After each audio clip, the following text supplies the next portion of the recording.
Good morning. The Florida Panthers knock out the Carolina Hurricanes in Game 5 last night by a score of 5-3. The Panthers showed their dominance in the second period, scoring 2 goals in 30 seconds, tying the game at 2. Then they took the lead just a few minutes later. Carolina tied things up early on in the third, but a goal from Carter Verhaeghe and an empty netter from Sam Bennett punched the Panthers' ticket to the Stanley Cup Final for the third year in a row. Could see a Stanley Cup Final rematch if the Oilers secure a spot tonight. They face the Dallas Stars in Game 5. Edmonton leads that series 3-1. The game starts at 8 o'clock in Dallas. Over in the NBA, the Oklahoma City Thunder secure their spot in the NBA Final for the first time since 2012.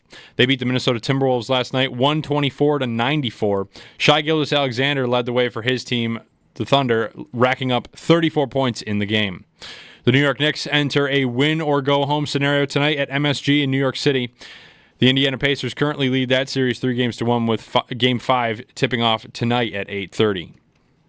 Some early drama at OTAs in New England. Patriots head coach Mike Vrabel said yesterday that he's been in communication with wide receiver Stephon Diggs, who is not present at the team's OTAs. A video of Diggs surfaced on Twitter yesterday of him partying on a boat, and Vrabel said, quote, "We want to make great decisions on and off the field," end quote. The Cleveland Browns quarterback battle is underway in Cleveland. So far, Kenny Pickett is leading the way. Pickett quarterbacked the first team at the start of the Browns OTAs yesterday. The Browns will have to decide between Pickett, Joe Flacco, Dylan Gabriel, and Shedeur Sanders at the start of this season for their starting quarterback. That's your Paddock Chevrolet Sports Update. Paddock Chevrolet, celebrating 90 years of being your hometown dealership. I'm Josh Schmidt for WGR Sports Radio 550.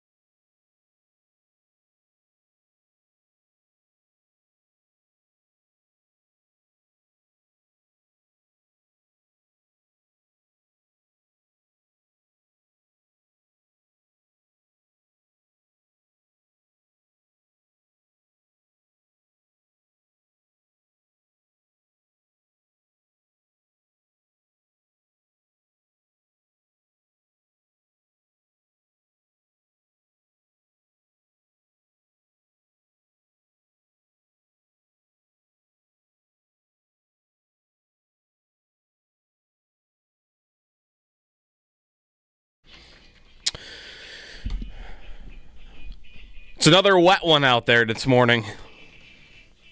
Sorry to report to those that have yet to go outside. Good morning, it's Jeremy and Joe. Jeremy off today and tomorrow. Sal Capaccio is in today. Got a lot of fun stuff planned for you. We'll talk with Tom Gazzola way later in the show, 9 o'clock from Edmonton. We'll talk about the Oilers having a chance to make it a Stanley Cup Final rematch. We'll talk with Joe Marino today at 8 o'clock. Saw his latest episode. He's trying to figure out how many targets and receptions all the Bills receivers are going to get. So, a lot of good stuff to get to on today's show. How you doing this morning? I'm well. I just turned on the YouTube stream. What is up with these crowns? People have crowns now. They have different colors and stuff. Crowns, right? What is? Oh, and can I ask? Like Let's bring in the chat, like if on you're their in the username. Chat, if you're in the chat.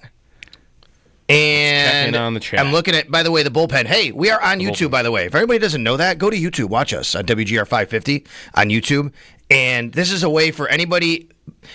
I always say this. If you're in Canada, you haven't been able to kind of listen to us in the Odyssey app for several years because the app doesn't work in Canada. It's a corporate thing. Uh-huh. But you can go to YouTube now and watch us and listen to us on morning and afternoon. And I'm looking in the chat. So good morning to Pablo and Black Knights and Ryan and Greg and Flap and all that.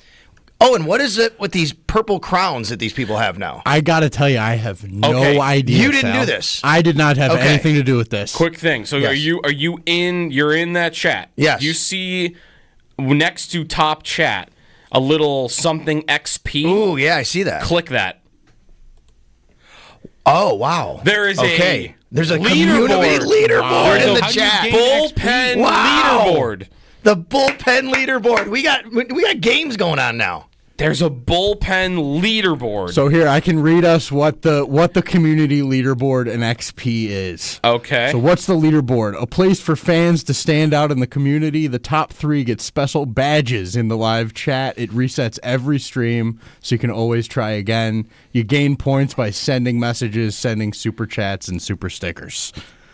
Okay, so you're getting points for sending a comment. Yes. So the more you talk in chat, the more you kind of get in on the conversation here, you can be on the leaderboard and get a badge. Any comment? Any comment. See, I don't like that. Yeah. Because I want to reward comments like this one from Black Knights who said, Sal, at the Bills-Chiefs playoff game, you looked at me in the stands and laughed because I had Josh shaved into my chest hair. The words Josh. That's a comment in the bullpen. Here you go. Right. That should deserve some sort of crown right there. Okay, so really I would love for this to become, and I don't believe that YouTube presents you with this option, because the last thing, let's keep it responsible in there. We don't want just, you hit one letter and enter and one letter and enter and one you're farming for XP, basically. Nobody wants that. Yeah, I will keep an eye out. If we've got XP farmers in here, I will get them booted. You're making Owen's life a little more difficult, so don't just come in here to, as someone said, here comes the spam, right? So here's what we do. We do a radio show, we talk, but we also read your comments as we go on, and we call it the bullpen, and we welcome people in, and it's kind of grown, and it's become this cool community. Yeah. What I really would love it to become, but they don't have this option right now, I don't believe, is let's make it around the horn. Oh, man. You get Owen in there is Tony Reale. And if he likes your comment, then you get the bump up, you get the points. It becomes around the horn. Or if you say something that's dumb or ridiculous, then you lose get points. muted. I should get muted. I should get a big whiteboard and have my own rankings in here. Just because I'm in here every day, I see everything, so I could. You and get a little. A lot of the same chatters. Yes. Come in the morning show and the afternoon show, because I read sometimes, I go on. I'm lurking sometimes. I'm reading. Oh yeah. I'm reading comments. I'm not posting. I'm reading comments.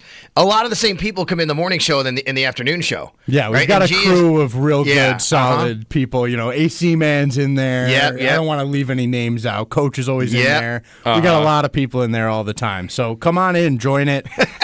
We tweet out a link every morning on Twitter if you want to come watch the guys on YouTube and let us know what you think. See if you can get on the leaderboard. Yeah, we got an all caps "Let's go Tage Thompson" in there right now. Like that, would that get you a mute, or would that get you a points in the around the horn format? I think you would almost lose points, because why are we? You're not why are we saying contributing that this second? Yeah, this you're not morning? contributing to the conversation. Exactly. Right. You need to contribute to the conversation to get points. Right. If I just yell into the void, "Let's go," Rasmus Dahlin. Yes. I guess Tage is a little bit more recent. If you wrote "Let's go Knicks," that might help. Now, not that I agree or disagree, but it's relevant. It's tonight. Their season's on the line. Yes. That would be something that would be relevant for today's chat. Yeah.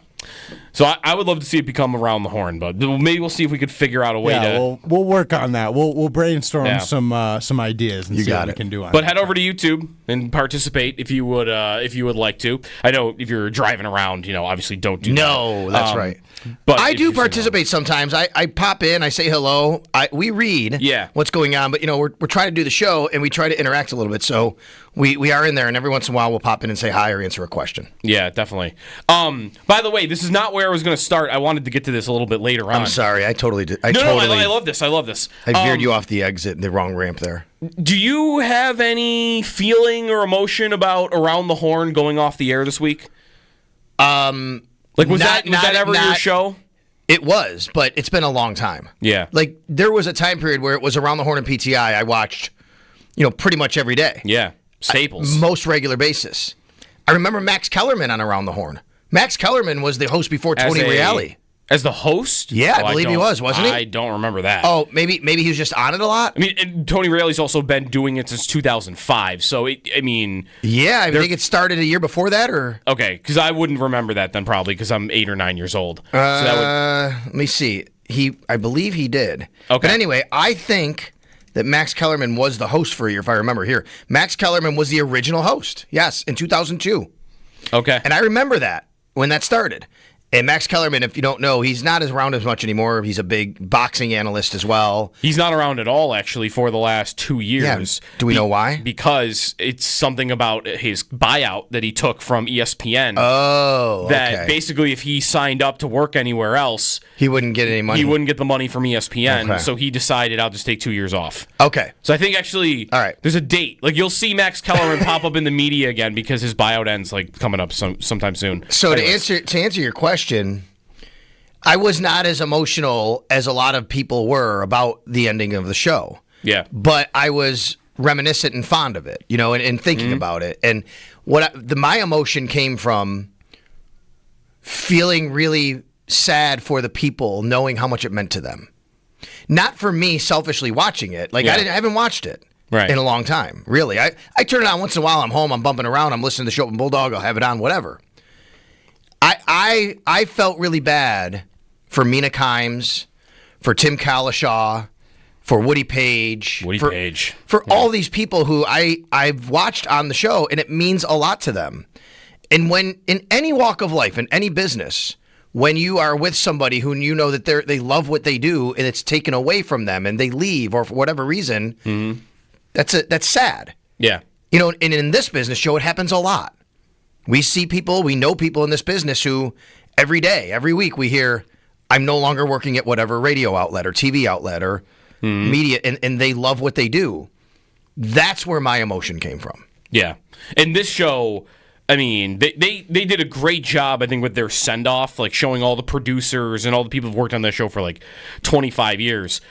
For me, and for I'm sure many others, like that was sports television. It was PTI and Around the Horn. Yeah. PTI to me was, I always liked PTI a lot more. Yeah.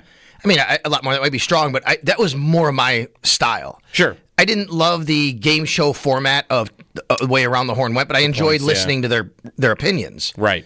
I really liked when PTI started with Tony and Wilbon. Yeah. And that was more my speed and style. Like, okay, they had everything listed. You went through it for a minute and a half, 2 minutes each. Oh, what are they going to talk about there? I can't wait to hear what they say about that game last night. I see it listed there. And they come both from a journalistic, background, those two guys. Right. And do you remember Kornheiser's radio show on ESPN? No, I remember him in the booth on Monday Night Football, but I don't remember his radio show. He also was on radio. He had a radio show for a little while. Okay, like I was a big Tony Kornheiser fan. I enjoyed listening to him. Yeah. I thought he was very good in all of those mediums where he could have this journalism background and be entertaining. Right.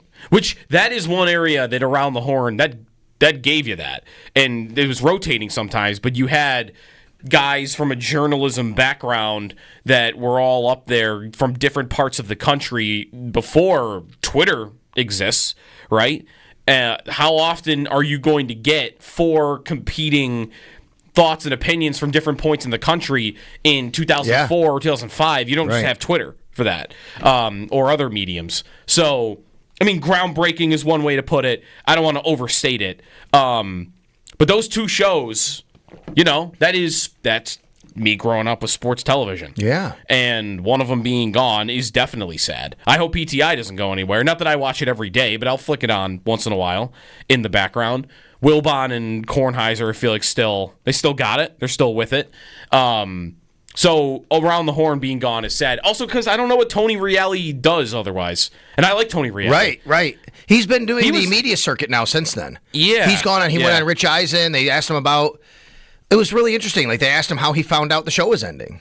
And he had heard rumblings, but nobody really told him. And then he went in. He said he went into his bosses, and he offered different ways to do the show if that's what it took. Yeah, like he wanted to keep doing it. Right. Hey, what do you want me to change? And for whatever reason, and there's a lot of theories about why it was canceled and all of that. Yeah. But he went through that. And then when you see that part of it, that's what got me, Joe, which is, here's this man who cares deeply about this particular show and what he does. Yeah. He loves what he does. He loves the people he works with. He wants to make it great. And that means something to me, right? When you're passionate about something, you want to make it great and you want to be the best at what you do and have people remember you, and that's your legacy. Yeah. When that's taken away from you, that's sad, and that's what I got from the last couple weeks on this. Yeah, well, he's definitely, the legacy is going to remain forever, obviously, because that show was a great concept. I thought the point system was cool.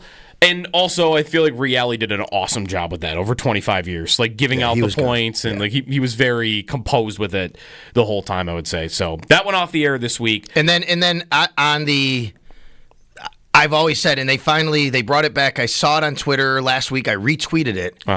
The open of him going through the kitchen and going through, and it's to the music the same as the Goodfellas scene. It's a remake of the Goodfellas scene. If you don't know why that's so popular and important, the clip of Tony Reale, there's an open of him walking through the bowels of like kind of the ESPN studios and offices, getting into the control room, going into the studio. Yeah. My apologies. Sorry about that. No, you're good. So that is done the exact same way as the Goodfellas scene. Yeah. With Ray Liotta.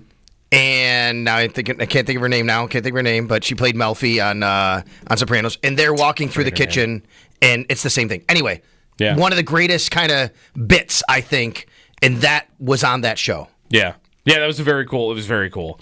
And then the ending, of course, as well. So that was a great send-off, I would say, this week. For a show that, again, I grew up with in sports television. Lorraine Bracco, by the way. Lorraine Bracco, that's right. The other thing that I wanted to start with that happened last night. So Florida is going to the Stanley Cup Final for the third year in a row. There have been, in the last 6 years, only 2 different winners of the Eastern Conference, and they all play in the same state. Florida 3 years in a row. The Panthers have made it 3 years in a row after the Lightning made it 3 years in a row.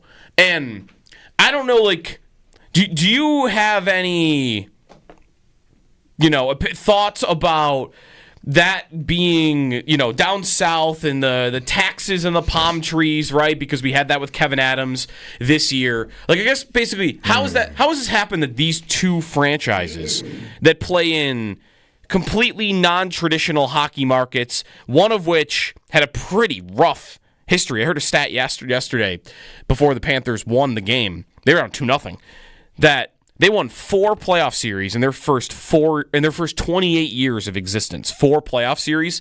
They have now won 10 in the last 3 years. Like, they've become. They're not a dynasty because you've only won 1 Stanley Cup. You probably got to win 3 before you really start getting that label seriously. But the Panthers have gone out there and built, we were talking about it the other day, I don't see a weakness on that hockey team. They have a star goalie. They have great defensemen 1 through 6. They have great forwards. They have star players. They made all the right trades. You could say, well, they get the benefit of no state income tax. I'm not into that as much. I'm not either. But as someone who lived down there, and it's a talking point down there.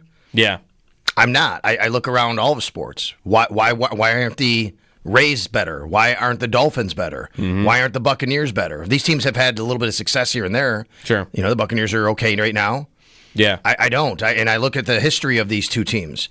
The reason why the Tampa Bay Lightning, and they've been good, by the way, for the last quarter century. Yeah. Because they had Vincent LeCavalier and a whole bunch of guys, and then Steven Stamkos. They had a bit of a dip, and then they got good again.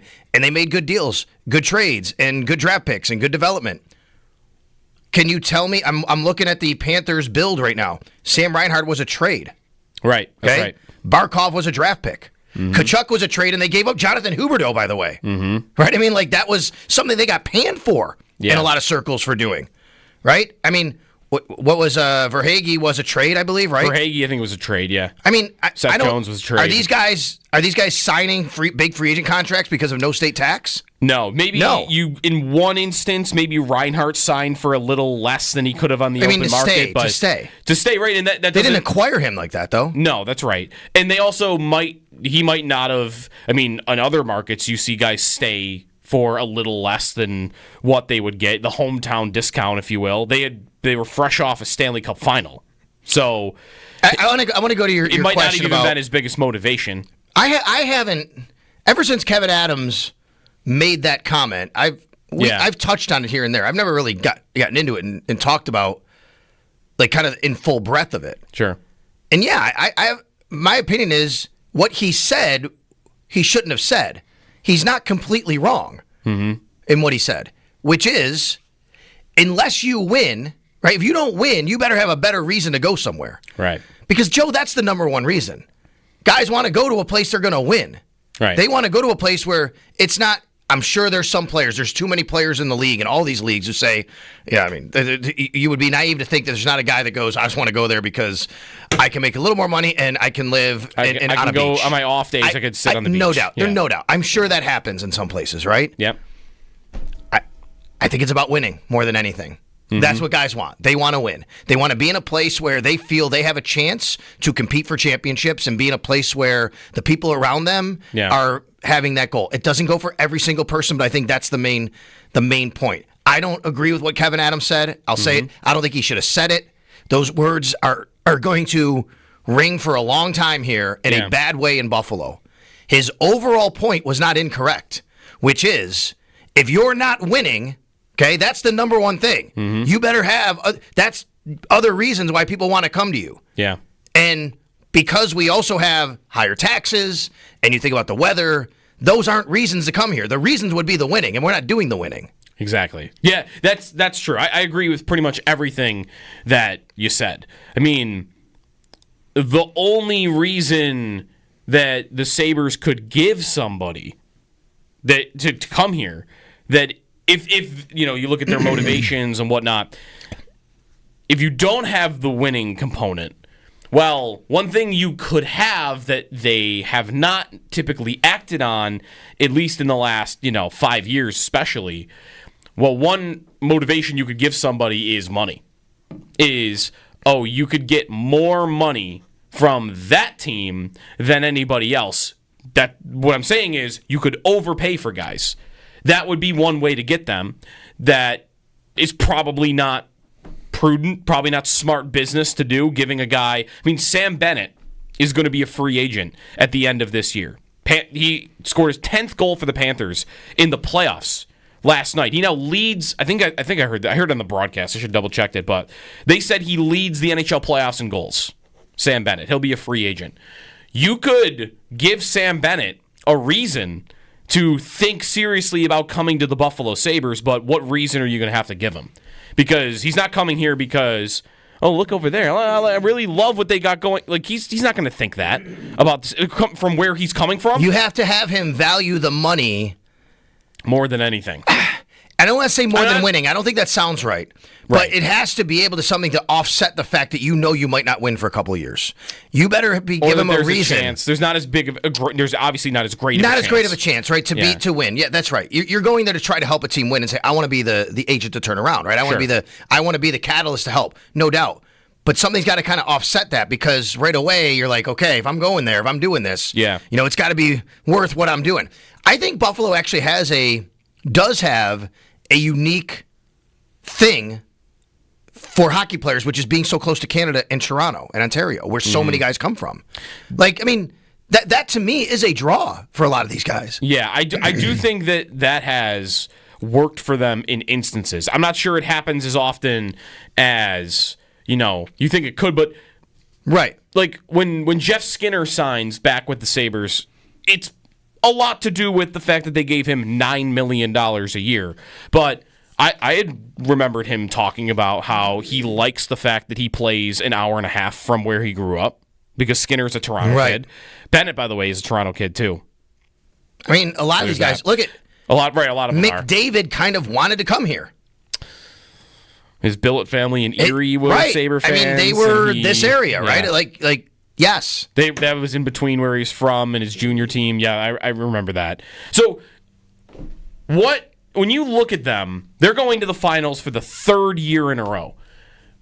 Copycatting in sports, teams that win, that makes it. When you look at them, what's like the thing to copycat from the Florida Panthers, if anything, where you'd say, I'd really like the Sabres to do that or become that or try to get more of this? Like, when you see them and you see the success that they've had, does anything come to mind for, like, they should really try to copycat that? Yes, it's chicken and egg a little bit. I think what the Florida Panthers have, and what the Sabres need, is kind of a bunch of dogs. Mm-hmm. That's what it is. The dogs. I do. With a W. I do. I think that team, that's who they are. Which is funny because I know Edmonton might go back to a cup again. I don't look at Edmonton like that. I don't think they have those guys. But I think they're better at it this year. Mm-hmm. They're not getting all the scoring from McDavid and Draisaitl this year. Right. But they're playing closer games. You don't have to be. Everyone doesn't have to be Kachuk and go hit people and go punch them in the face. Right. Like that's not what I'm saying. And your comparison to Edmonton's fair because that's a good team to mention because I would never ask you about Edmonton. I would never ask you, hey, what should I copycat from Edmonton? Right. Because I can't copycat getting two of the top four players in the world. I can't do that. And that's a big reason why they've had the success they have over the last several years.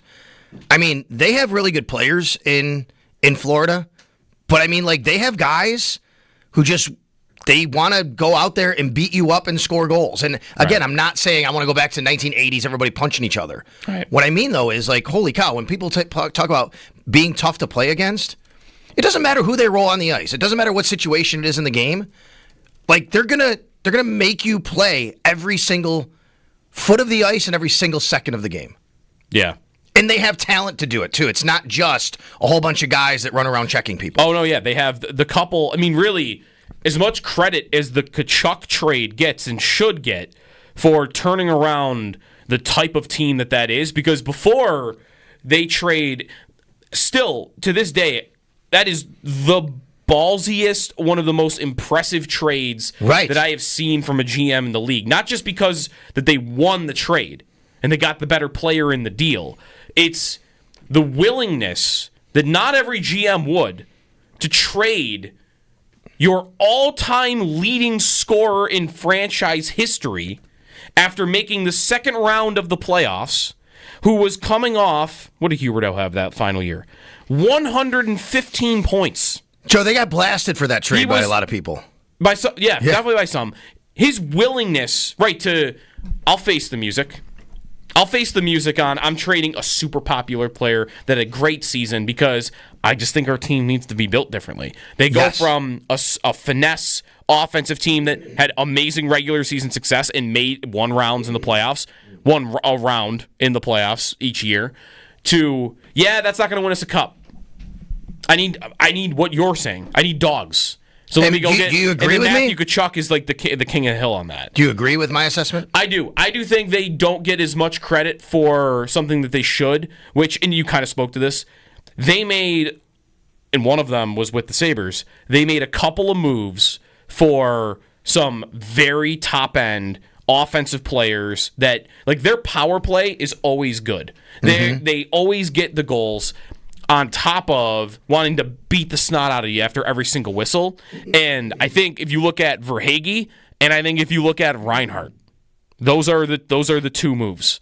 Reinhart ascending to another level when he got there obviously helps in a big way. I'm not sure they saw him, in the last 2 seasons, he has 96 goals. I'm not sure that they saw that coming from him, but his ability to be a legit top 5-10 goal scorer in the league over the last couple of seasons. Verhaeghe scores in Game 7s. Justin Williams, Mr. Game 7, we should start reassigning that to Verhaeghe. He scores in overtime, big playoff goals. I don't know that they get enough credit for. There are these couple of super skilled offensive players that aren't really the dogs that you think of like Kachuk and Bennett, but Marchand now, that have really fueled them becoming a great team also. Because Reinhart wasn't there when Huberdeau and those couple of teams before were making the second round. No, that's right. I don't want to give them all this credit for Marchand because obviously that's a situation. Set the deadline. And Marchand also, I think, if I remember right, said I only want to go to Florida. Right. I'd rather stay in Boston. Yeah, he wanted to stay in Boston. Yeah. But the thing about him, Joe, is he is exactly that type of player that fits exactly what they're trying to do. Right. Yeah, they went and got Kyle Oposo last year at the deadline, right? I mean, he didn't even play in some playoff games, I think. Right, that's right. Okay, so there's that element of just at the end of the year and trade deadline and, hey, let's get a couple guys here who could help with our depth. But you went and got that guy. That guy, Kachuk, Bennett, these are guys that are hated around the league by fan bases. Oh, yeah. Why? Because they score goals and beat you up or at least put you in a position where you just can't you can't stand being around them. Right. And the other thing that not that Marchand beat you up, but you get my point. Yeah, no, absolutely. The other thing that they also have is Bobrovsky. And they got roasted for that contract when it happened. He is, I think this is true, so different than football. Football, it's every year whoever's turn it is to sign, that ends up being like the highest paid quarterback or the highest paid receiver or whatever. But Sergei Bobrovsky is going into he's one more. He's going into the final year of an 8-year, $10 million per year contract. He is still the highest paid goalie in the NHL. How crazy is that? They got blasted, roasted for that contract by many, and he definitely had some playoff failures along the way. But the last 3 seasons, having a star-level goalie, that's another thing I would like to see the Sabres copycat. That's the one thing I don't feel like they've ever aggressively tried for during the playoff drought. I do think they've tried to bring in some physical players, not to this degree like Florida did. Right. I do think they've tried to sign free agents. I mean, hell, since the drought started, have they not signed, I guess Leno wasn't the top free agent, Brad Richards was, but twice they have signed the top free agent. Stamkos never made it, so it was Okposo that was the top free agent. They got him. And then a couple years later, Taylor Hall was the top free agent. They got him. Now, to different degrees, those didn't work out. So they've tried certain things. The one thing I don't feel like they've ever gone for is, it might be an overpayment, but let me go get this star goalie that's available. And Florida did that years ago with Bobrovsky, and that has really helped them win these cups. Well, make it to these cup finals, I should say. They've only one cup so far.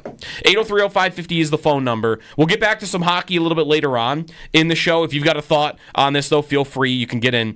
Tom Gazzola going to join us in the 9 o'clock hour on Edmonton in a potential rematch, Oilers and Panthers. We got to get, though, to what's going on in New England. Mike Vrabel, Stephon Diggs. We got some interesting Vrabel comments. Diggs on a boat. Drugs appearing to be present during OTAs for New England. So there's some drama already with Diggs and the Patriots. We got to get to that. Joe DiBiase, Sal Capaccio. We've also got Joe Marino coming up at 8 o'clock. Fun show planned for you. Stay tuned. This is WGR.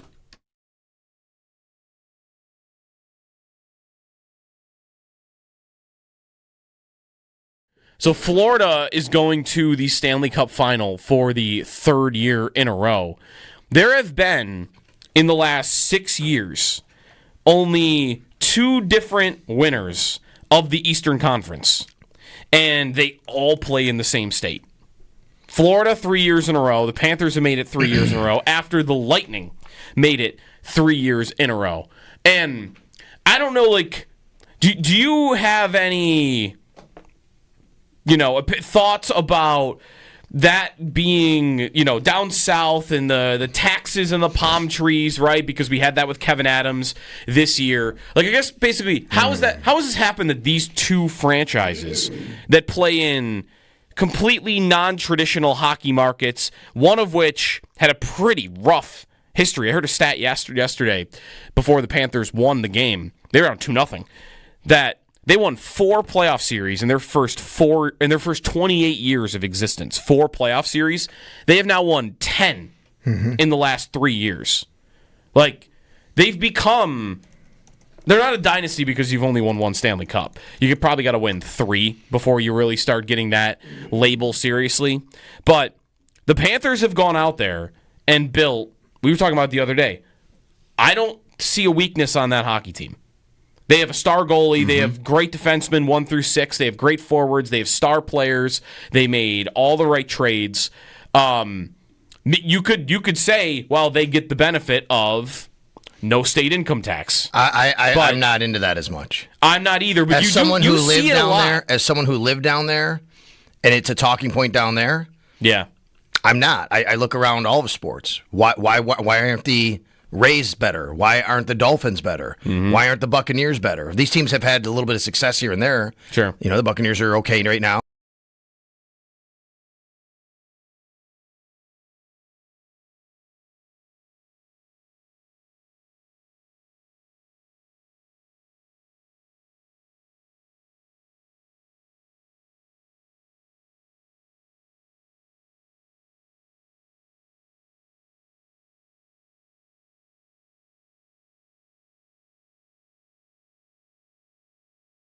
Sabres need is kind of a bunch of dogs.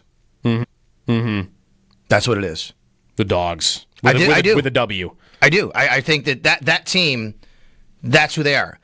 Which is funny because I know Edmonton might go back to a cup again. I don't look at Edmonton like that. I don't think they have those guys. But I think they're better at it this year. Mm-hmm.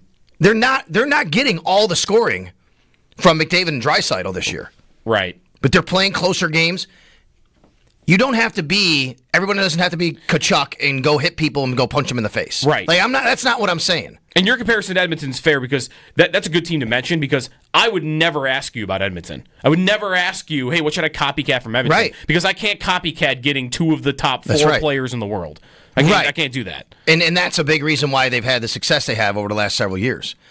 I mean, they have really good players in Florida, but I mean, like, they have guys who just, they want to go out there and beat you up and score goals. And again, I'm not saying I want to go back to 1980s, everybody punching each other. Right. What I mean, though, is like, holy cow, when people talk about being tough to play against, it doesn't matter who they roll on the ice. It doesn't matter what situation it is in the game. Like, they're gonna make you play every single foot of the ice and every single second of the game. Yeah. And they have talent to do it, too. It's not just a whole bunch of guys that run around checking people. Oh, no.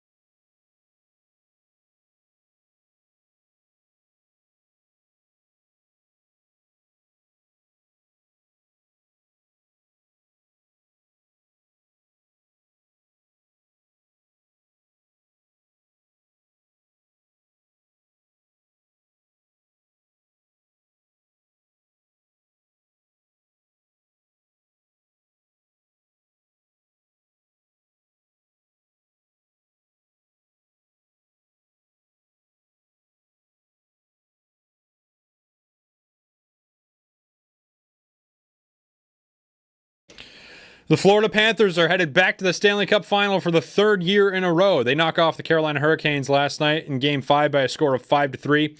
Panthers showed up in the second period, scoring 2 goals in 30 seconds. They also tied the game a few minutes later. A little bit back and forth in the third. Carolina tied things up early, but Carter Verhaeghe scores in halfway through the second period, and then Sam Bennett puts the empty netter in to punch the Panthers' ticket to the Stanley Cup Final.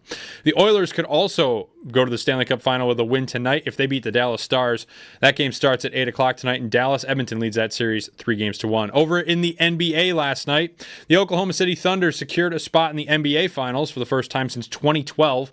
They beat the Minnesota Timberwolves 124-94. Shai Gilgeous-Alexander led the way for the Thunder, racking up 34 points in the game. The New York Knicks enter a win-or-go-home scenario tonight at MSG in New York City. The Indiana Pacers currently lead that series 3-1, with Game 5 tipping off at 8:30 tonight. Those are your Paddock Chevrolet sports headlines. Paddock Chevrolet, celebrating 90 years of being your hometown dealership.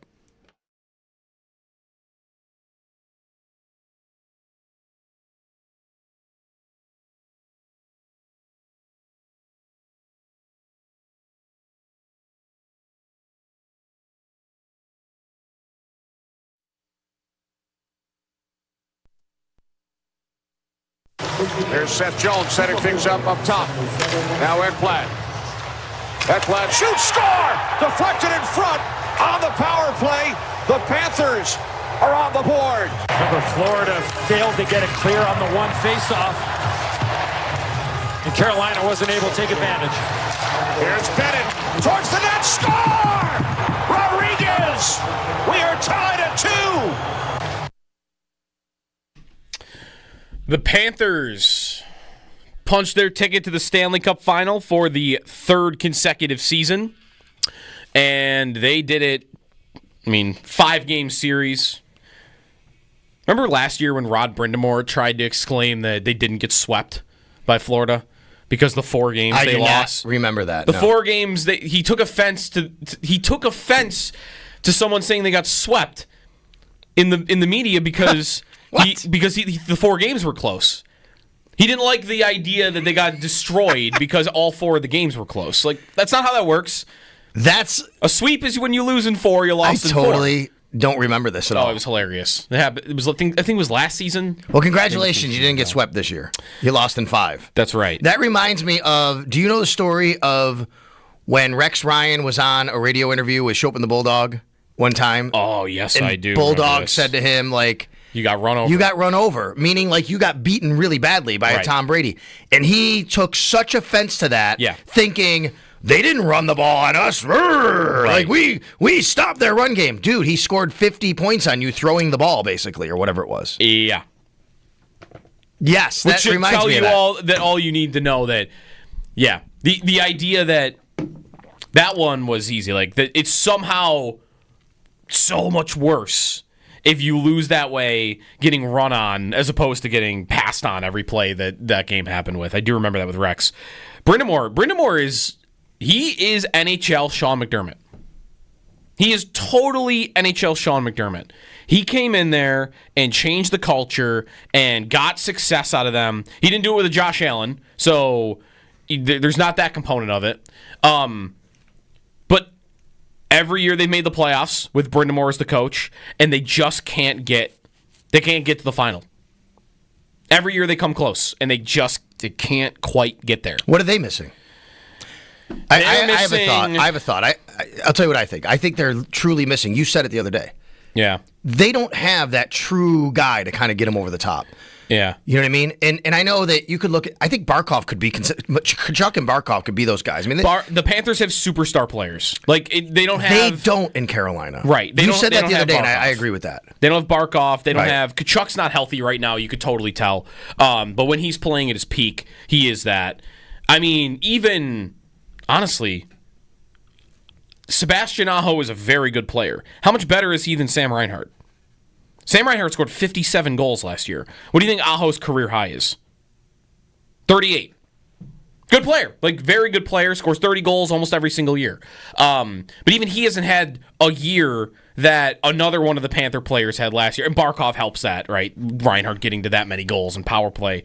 So, yeah, I think it's a little tougher what that team is missing, because they kind of have the same season every single year.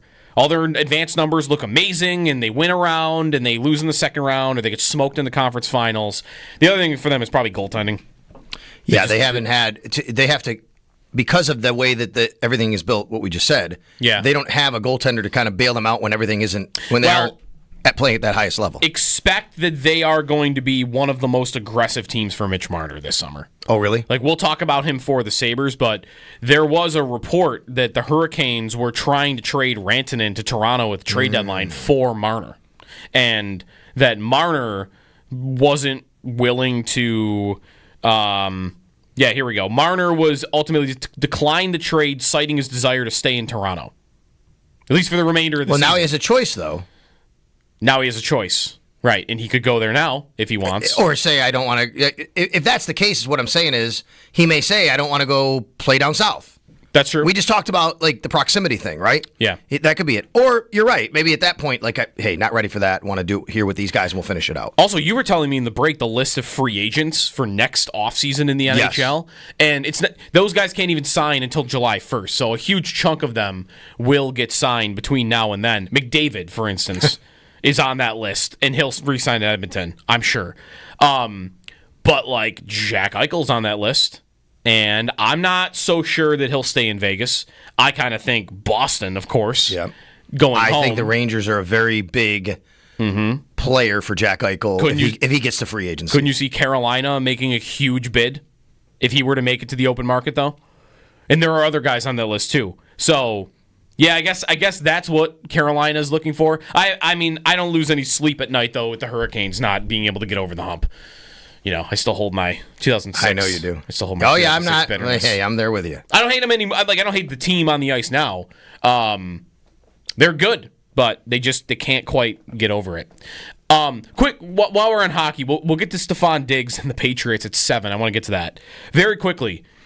I had this trade idea yesterday for Locked On Sabres that I threw out there, and I realized that the Sabre fans and other hockey fans are so split on what Bo Byram is worth in a trade. Interesting. Like, totally different ideas. some like mid-round pick or second-round pick type guy, maybe a prospect and a pick. Others, he's what are you talking about? He's the 15th in the league in even strength points, a defenseman. Like, he's worth all of this. And the reason I bring him up is because his name was obviously in trade rumors last week. Elliot Friedman saying the Sabres are gauging the market on Byram. So, interesting one to figure out. 803-0550 is the phone number. The Panthers on to the Stanley Cup Finals. Stephon Diggs is in the news. I've got a quarterback question I want to get Sal's opinion on. So, a lot to get to. Stay tuned.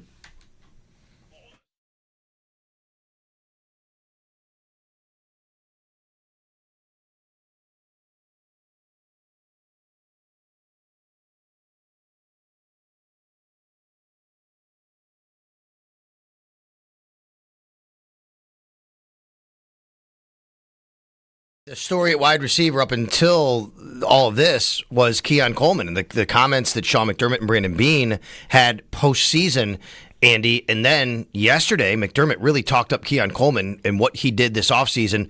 What did you think about McDermott's comments and then your observations of Keon once you saw him on the field?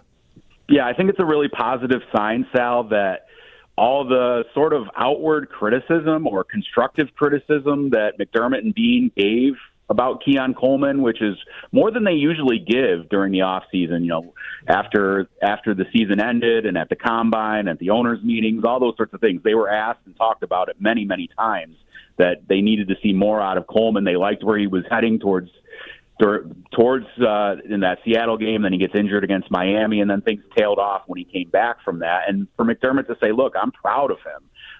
The way he came back, he looks like he got physically bigger and stronger. He's been putting in the work and needs to go out and do it on the field, but he's happy with the way that Keon has responded to that outward criticism or constructive criticism from the organization. I think that's a good sign. Look, Keon Coleman is always going to be kind of polarizing, just how his career started with the Bills and the whole deal with the Chiefs. And then, is he a separator? Is he a guy who can ever be that kind of player?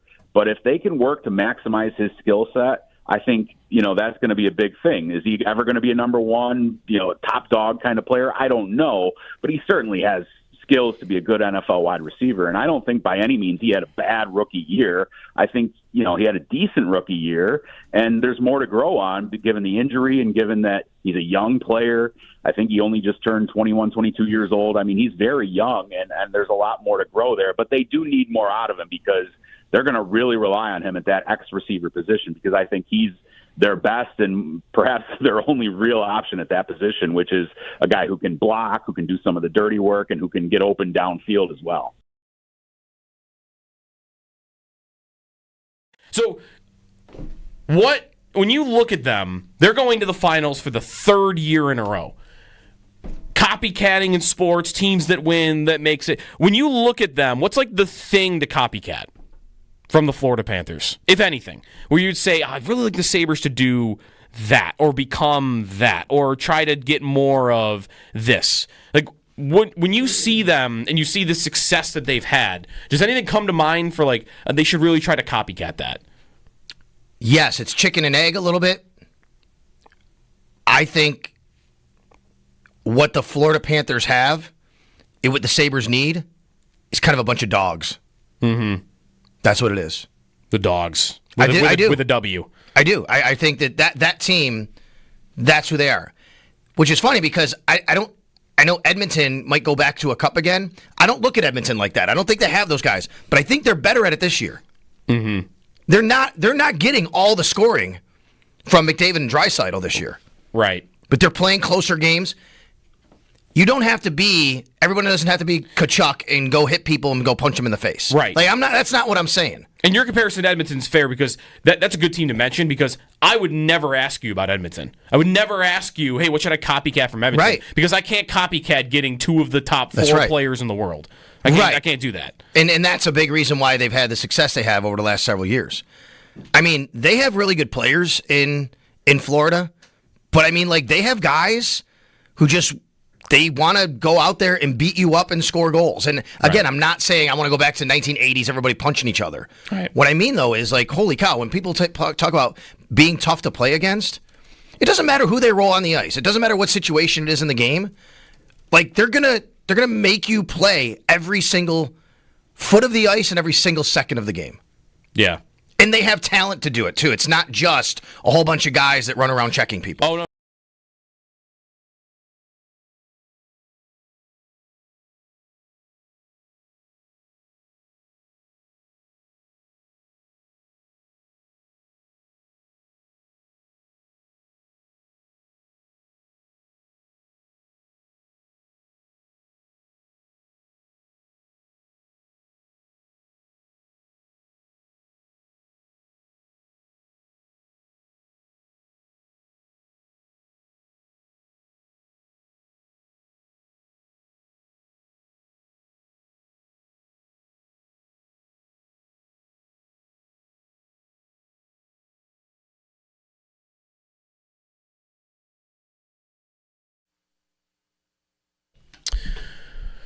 OTAs around the NFL are happening. Sal, have we gone too far when ESPN Cleveland tweeted out yesterday a QB tracker with all the stats of the Browns quarterbacks in OTA practice? No, we have not, because we've done things like that before here in Buffalo. Nope. I am not going to say that because we literally had something called the Who's Dak here. We did. Were we keeping exact passing completion stats, though, in OTAs? At one point, because that's what we have. Kind of, sort of. I don't remember if it was here or it was OTAs or if it was training camp, maybe training camp. But I know, like when Joe was here, Joe Biscaglia, when he was working here as well. Yeah, and we would kind of talk about it. And Matt Collar was here, like EJ. Like I don't remember like how we did it, but there were definitely stats involved. Okay, because ESPN Cleveland tweeted out yesterday. Joe Flacco, 9 of 14 with a touchdown. Shadur Sanders, 7 of 9, 3 touchdowns. Taylor Gabriel, 11 of 16, Dylan Gabriel, thank you. 2 touchdowns and 1 interception. And then Kenny Pickett, 9 of 16, no touchdowns. How are we handicapping the Who's Dak in Cleveland right now?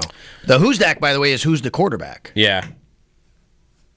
Who would you make the favorite right now to start week 1? It's a good question. So, actually, I was listening to Mina Kimes' podcast. I say she thinks it's going to be Gabriel. Which that's the guy I hear the least. So, but she thinks he's the perfect fit for the offense. So right around draft time, right after all that, 2 different times I had different Cleveland guests on Extra Point Show. I asked this very question to both. Got 2 very different answers. I don't remember who said what. One said it'll either be Sanders or Gabriel.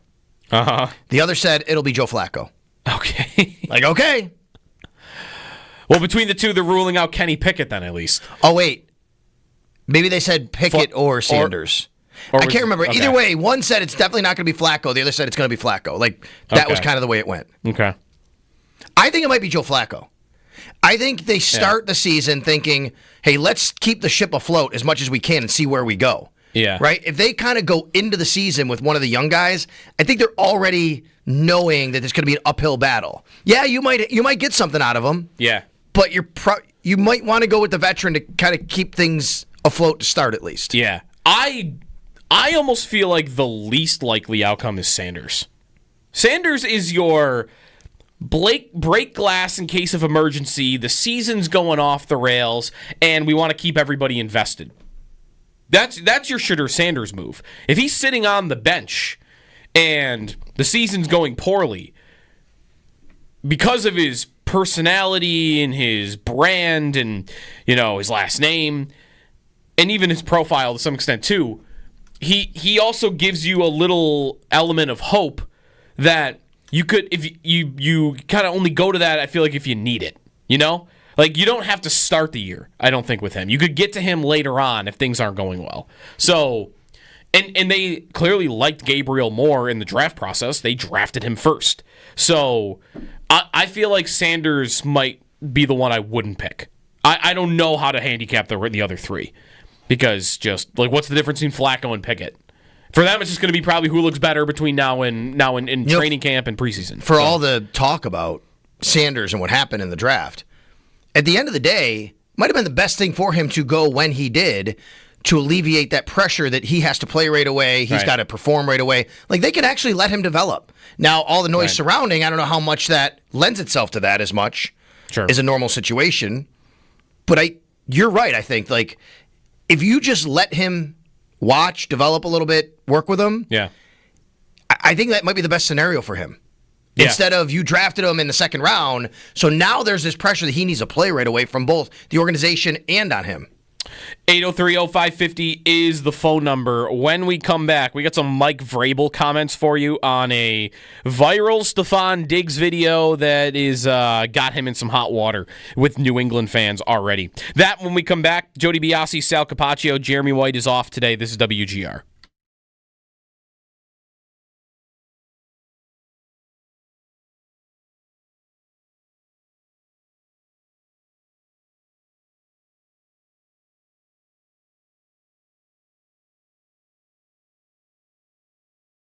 So Florida is going to the Stanley Cup Final for the third year in a row.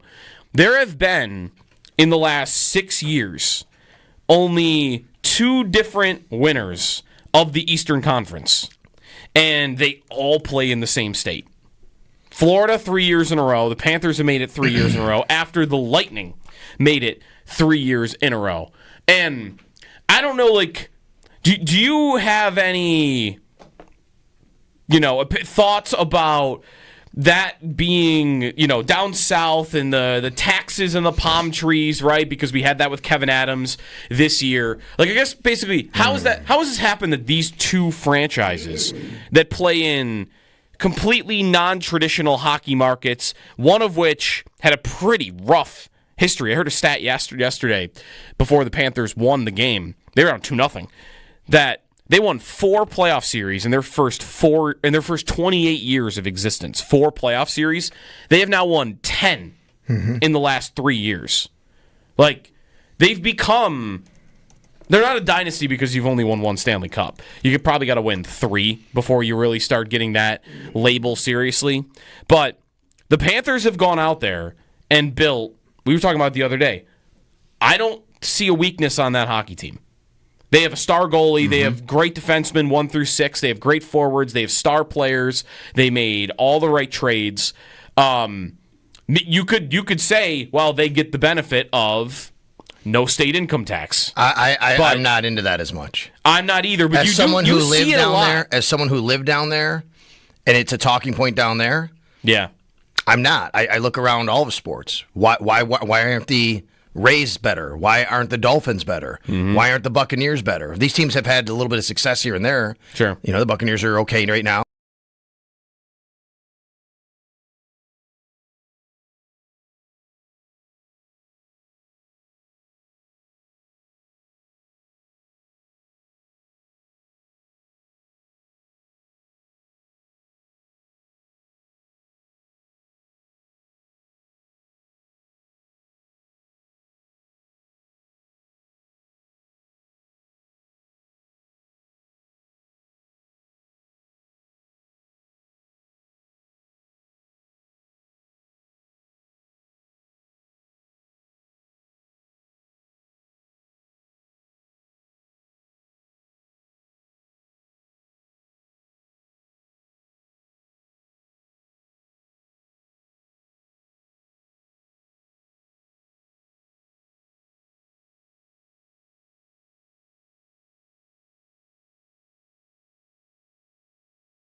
Good morning. The Florida Panthers are back to the Stanley Cup Final for the third year in a row. They took out the Carolina Hurricanes last night in Game 5 by a score of 5-3. They showed their dominance in the second period, scoring 2 goals in 30 seconds, tying the game at 2. Then they took the lead just a few minutes later. Carolina did tie things up in the third, but Carter Verhaeghe and Sam Bennett put things away for the Panthers. They'll head back to the Stanley Cup Final once again. They do have a chance to have a rematch with the Edmonton Oilers. The Oilers play the Dallas Stars tonight. They could close out that series as they lead 3-1. Game 5 is in Dallas at 8 o'clock. Over in the NBA last night, the Oklahoma City Thunder secured their spot in the NBA Finals for the first time since 2012. They beat the Minnesota Timberwolves 124-94. Shai Gilgeous-Alexander led the way for the Thunder, racking up 34 points in the game. The New York Knicks enter a win-or-go-home scenario tonight at MSG in New York City. The Pacers currently lead that series 3-1, with Game 5 tipping off at 8:30 tonight. Some early drama at OTAs in New England. Head coach of the Patriots, Mike Vrabel, said he has been in communication with wide receiver Stephon Diggs, who is not present at the team's OTAs. A video of Diggs surfaced on Twitter yesterday of him partying on a boat, and Vrabel said, quote, "We want to make great decisions on and off the field," end quote. And the Cleveland Browns quarterback battle is underway. So far, Kenny Pickett is leading the way. He started as quarterback for the first team at the start of Browns OTAs yesterday. The Browns will have to decide between Pickett, Joe Flacco, Dylan Gabriel, and Shedeur Sanders for the starters at the start of this season. That's your Paddock Chevrolet Sports Update. Paddock Chevrolet, celebrating 90 years of being your hometown dealership. I'm Josh Schmidt for WGR Sports Radio 550.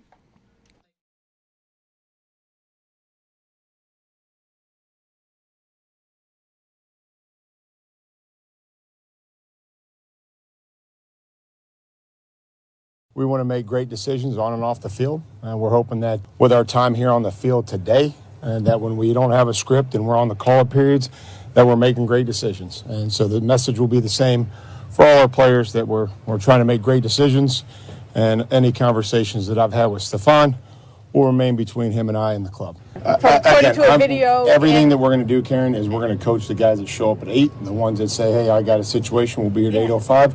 We'll coach those as well. This is a voluntary part of our offseason program. Every player that's not here, which there aren't many, have been in communication with me and their position coaches. Patriots head coach Mike Vrabel does not sound thrilled about what his top receiver has maybe been up to in the last couple of days, or how it's gone. Maybe just that he's on video. Good morning. Stopped raining at least. Joe DiBiase, Sal Capaccio, Jeremy White is off for the rest of the week. So if you didn't see it, it was, circulating through social media yesterday. The Patriots with their OTAs, and as you heard Vrabel mention, they only had a couple of guys that weren't there at OTAs. And one of them was Stephon Diggs, who, before we get to the boat part of it, if I remember right, Sal, Diggs very rarely came to Bills OTAs, right? I don't know about very rarely. I don't remember. It was mandatory minicamp when he got sent home, and he had that whole fiasco. So he wasn't here that year, and I don't think the year before that. Maybe the first 2 years he might have been. Okay. The first year he signed was COVID, so there was no OTAs like we know it now. Okay. But he worked out with Josh in Florida. There was a lot of videos of the team getting together. That's right. Right, for some workouts. Yeah. And I think he might have been here the next year for most of it, if I remember correctly. I'm not positive. Okay, so maybe it was maybe it was the last 2 years where he wasn't. Okay. So he's not there, though, for New England. And might be worth mentioning that I'm not sure I'm pretty sure he would not have been on the field doing team drills or anything anyway, because he's coming back from the torn ACL. Like, I know he's doing well in his recovery. I can't imagine he's doing that well in his recovery, or maybe I'm wrong. Well, Vrabel was asked about that later. Yeah. Because he said he was here last week, right? Like, he was there already. Okay. He had showed up last week, apparently. Yeah. And he's not there this week, and you have the video. And Vrabel was asked about how he looks, and he's like, he doesn't really get into it. I don't know how much he did or didn't do the previous week. Yeah. He might be on the field doing work. I'm not really sure. We could find that. Maybe someone knows, but he was there. You're right. I mean, he's still recovering. There's a question about that, but Right. he was there last week apparently. Okay, so there is that. And for rehab purposes, you might want the guy in the room anyway, bonding with your new quarterback who's Right. young and trying to take a next step. Sure. So if you didn't see it, then there's this video with him and his, I believe, girlfriend now, the official, him and Cardi B. They're on a boat, and there are other women. I mean, how many people are on this boat? Oh, there's Like 200 people are on this boat. Well, I mean, the clips that I saw, there were about 20 people partying. Yes, in the Bay in Miami. Right, with bikinis and you know shirts off and all that. It was Music pumping. Yeah, looked like a club. You know, it was happening. It looked like a club. You also might have seen, if you're watching the video, the presence of some drugs, which we don't know exactly what it was. He says you hear something in the video too that indicates that could have been what it was. Because what does he say? Or what does someone say? What do you mean? What did you hear? I want to listen. Like what I heard when I heard it was him saying, "Don't." I thought I heard, "Don't take too much." Okay, so I will tell you, most in this business, like I always try to not step in it. Right? Sure. Yeah. We all do. Sure. It's easy to do. I have heard a lot of stuff about this over the last 12 to 15, 16 hours since I started seeing this stuff happen. Mm-hmm. I'm going to be honest. I'm like super uncomfortable talking about like what I see or don't see. Sure. Because I don't know what. We don't. To me, because like we don't know. We don't know, and I don't know. Like, yeah. I don't want to make an accusation that's not correct. Sure. But at the same time, you literally have reporters asking Mike Vrabel about a substance. Yeah. On the boat, right? Like. There's a space for it. I don't know what that space is and how I want to talk about it. If you have, we should play you the clip from EEI in Boston. I'll find it and I'll send it to Josh maybe. Okay. The hosts on EEI, I mean, they went full in on this. I'm sure that's all they were talking about. They went full in on this and talking about pink cocaine and 2C and all this. Like it's EEI willing to step in it? What do you mean? Right, exactly, right? So no, not like I mean, that. hey, sorry, I don't know like the correct way to navigate to talk about this because I don't know what it is. I was laughing actually at some of the comments. Sure. Yeah. On the video because like one said, who said a guy can't have Big League Chew these days? Right? Like you're looking at it's pink. Like it's funny. And I'm like, I don't know what to think now about this. That is a good comment. Right. Was that in the chat? Could we give points for that, Owen? It was not. Chat? It was the comments under the video. Okay. At the very least, the way to talk about it, because same with me, like I don't really know where to take it from. Like I'm not trying to have a conversation about whether he should be suspended. I mean, you could have that if that's what that stuff is. I'm sure Roger Goodell isn't going to appreciate, the even the implication that one of the players in the league is just out there on video just in the middle of the summer, with coke, if that's what it was, on a boat. Vrabel, I'm sure, definitely doesn't appreciate it. I'm sure he doesn't want to be being asked about it at OTAs. The way to talk about it might be in a more generic sense that this is a player that there was drama with, right or wrong, there was drama with the Bills in the final months and year of his career, and there really wasn't any in Houston, right? Like nothing that I remember from his last year playing for the Texans that was anything like this, or anything like that happened maybe in the final year where you're wondering about how happy he is with the Bills, but you already got it in New England. And Vrabel is a very no-nonsense coach. He's trying to establish a culture. He's got a young quarterback that he's trying to mold, I'm sure, and is going to only want to make great decisions on the field and off the field. Right. Went right to it. And he's going to want positive influences around Drake May, so I don't know. Like, does this make a Bills fan smile today?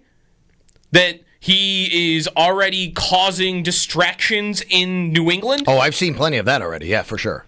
So almost maybe like this is maybe a good question. Some fans might be happy he's there. Is that too far? He's still a good player. I mean, we got to see what he looks like when he comes back from the knee. I think he's still going to be a very good slot receiver in the league. I think his days as an outside perimeter number one are long gone. But I think he's going to be a good slot receiver for that team. But if you think that this is not a one-off, that he's going to cause distractions in New England, and they've got a young, moldable quarterback that's really talented, shouldn't some Bills fans, being consistent, think, I actually like that he's in New England. I prefer that he's with the Patriots doing this.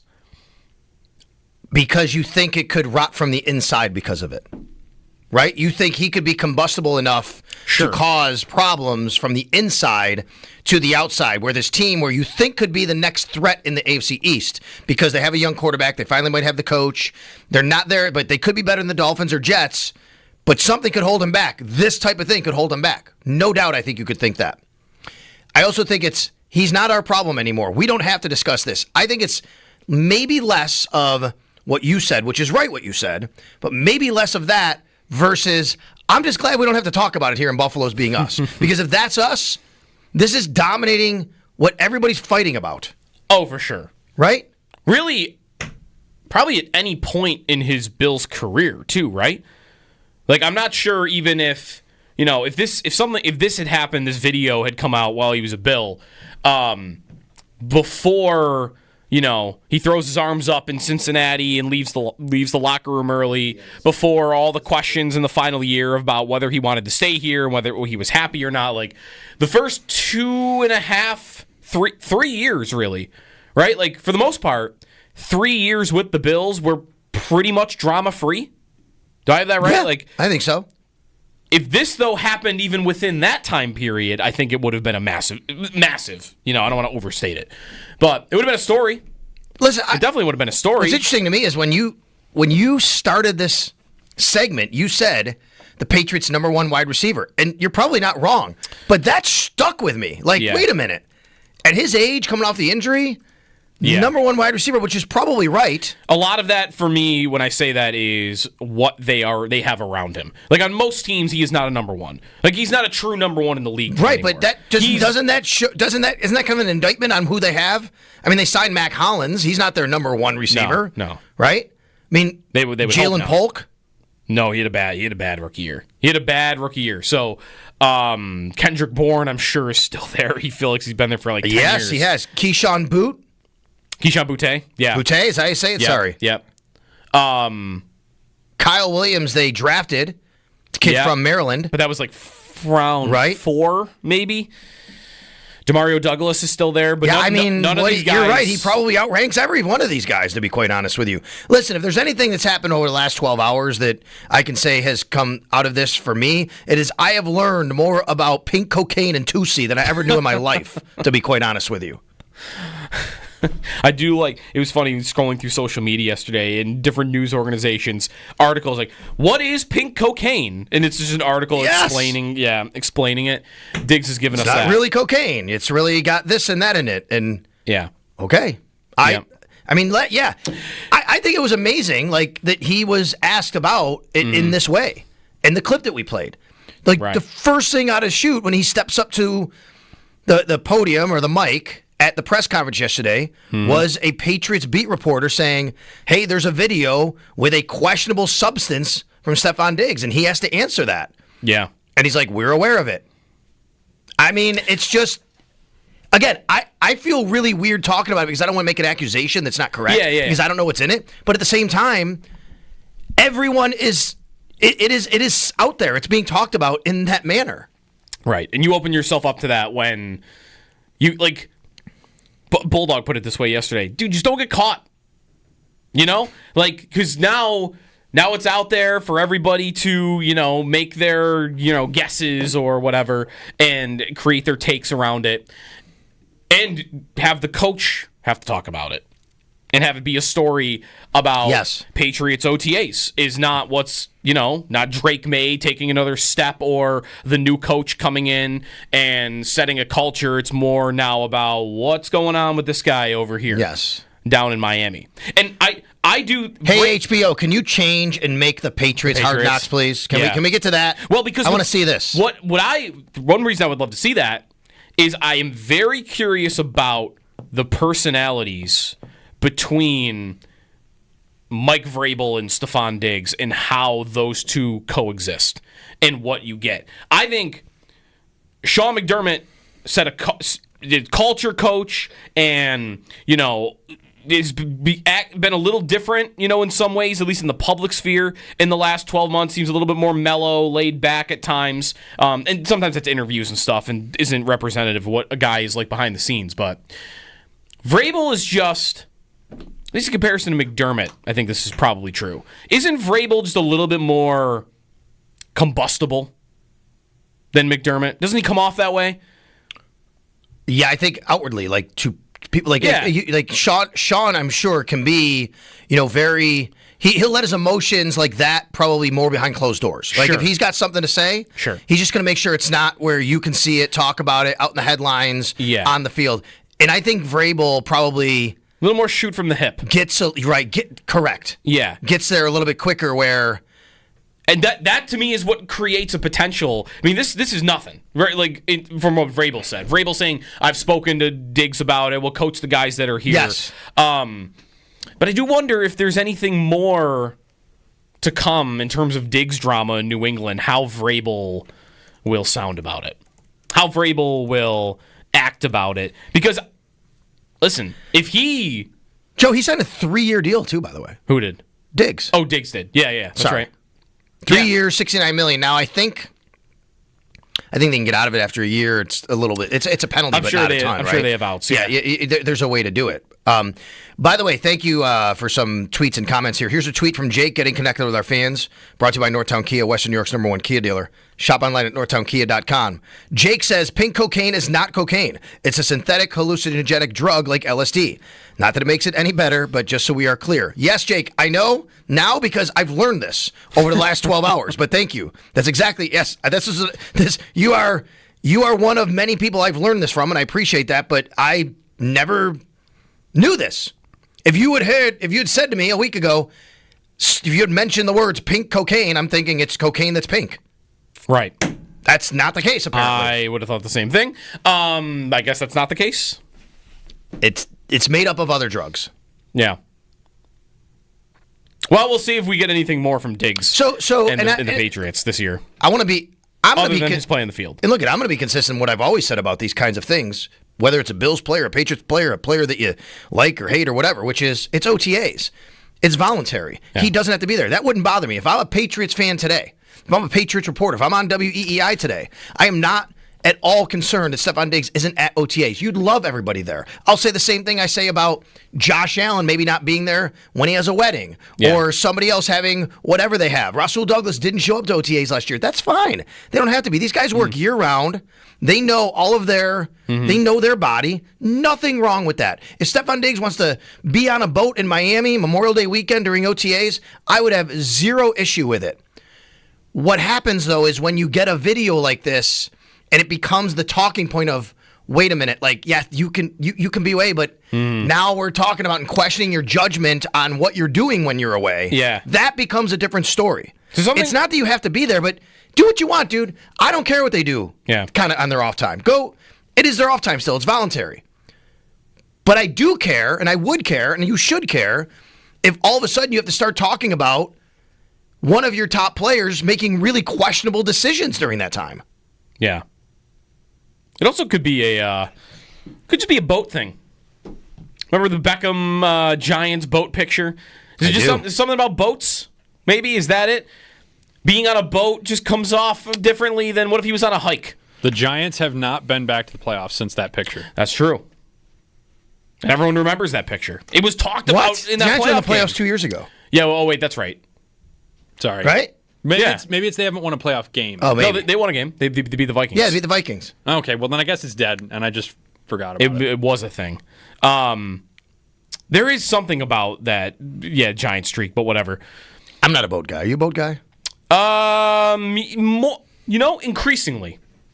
Increasingly a boat guy.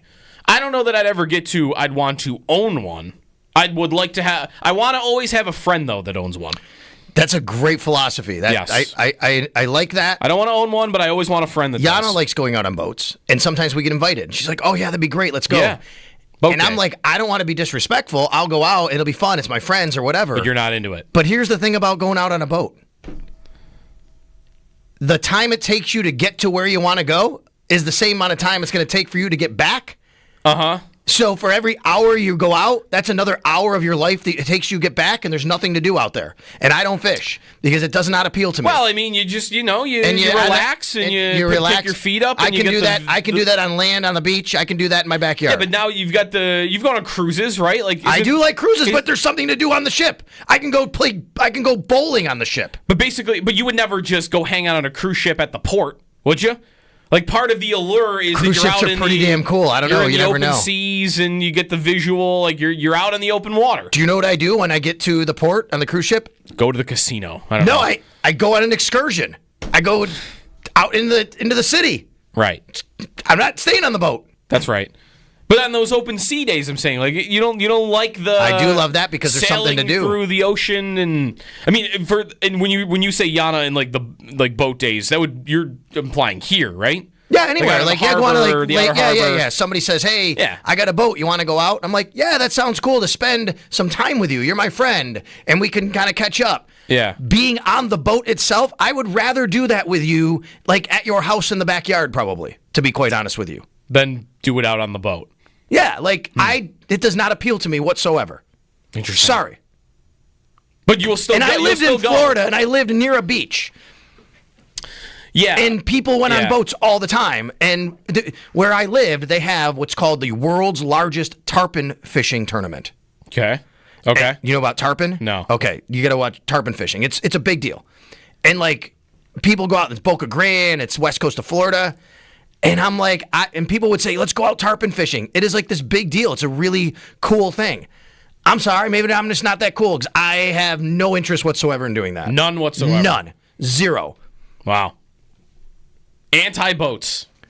Just learning this about Sal. I don't hate it. There's nothing that appeals to me whatsoever about it. This is curious. So you'll never own a boat?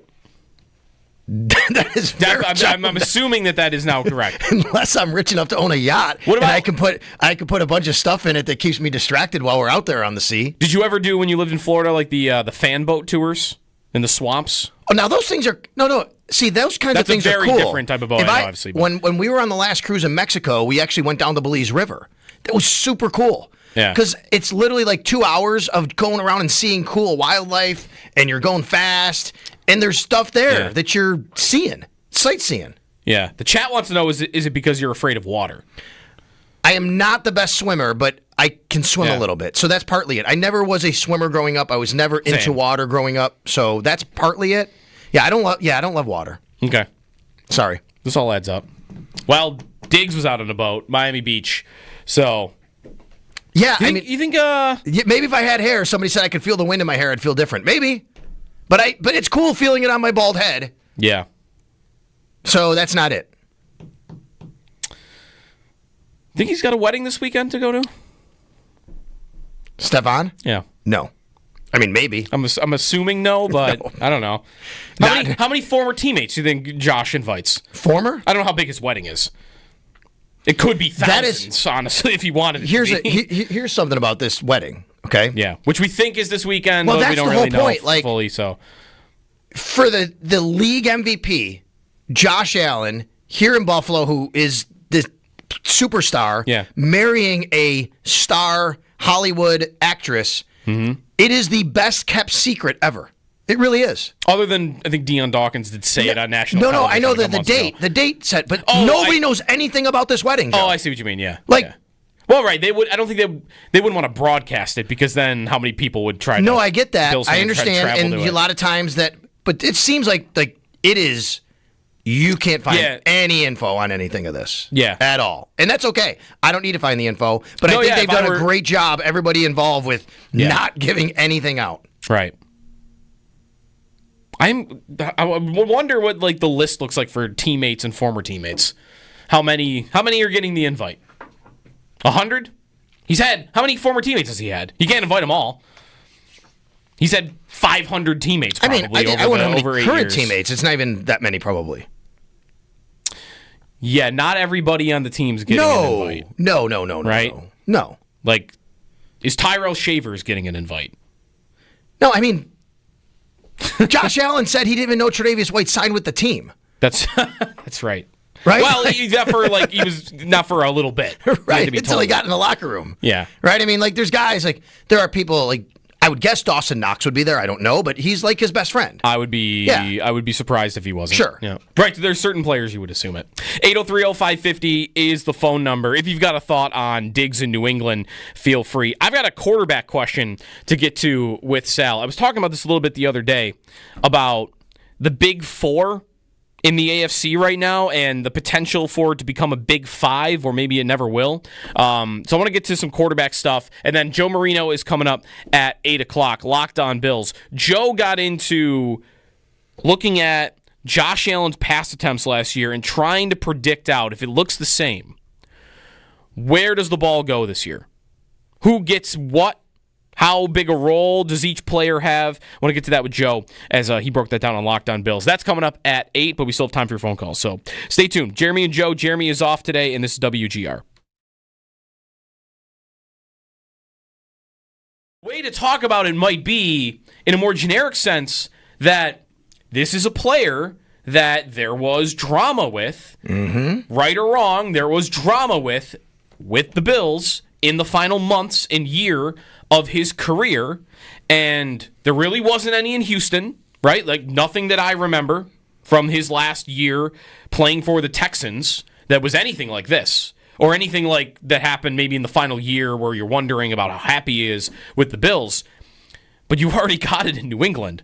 And Vrabel is a very no-nonsense coach. He's trying to establish a culture. He's got a young quarterback that he's trying to mold, I'm sure, and is going to only want to make great decisions on the field and off the field. Right.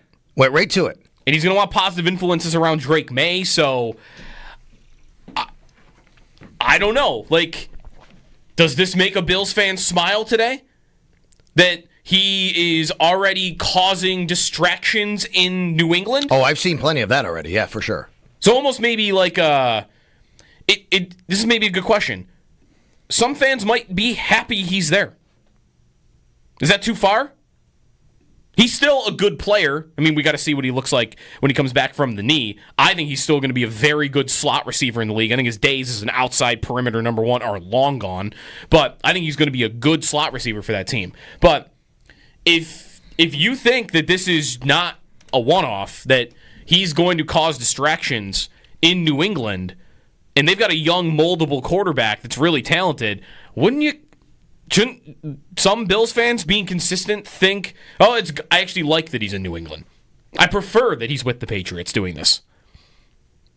Because you think it could rot from the inside because of it, right? You think he could be combustible enough to cause problems from the inside to the outside, where this team, where you think could be the next threat in the AFC East, because they have a young quarterback, they finally might have the coach, they're not there, but they could be better than the Dolphins or Jets, but something could hold him back. This type of thing could hold him back. No doubt I think you could think that.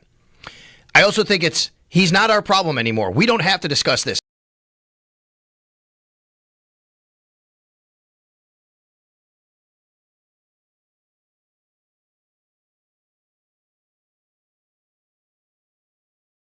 The story at wide receiver up until all of this was Keon Coleman, and the comments that Sean McDermott and Brandon Beane had postseason, Andy. And then yesterday, McDermott really talked up Keon Coleman and what he did this offseason. What did you think about McDermott's comments, and then your observations of Keon once you saw him on the field?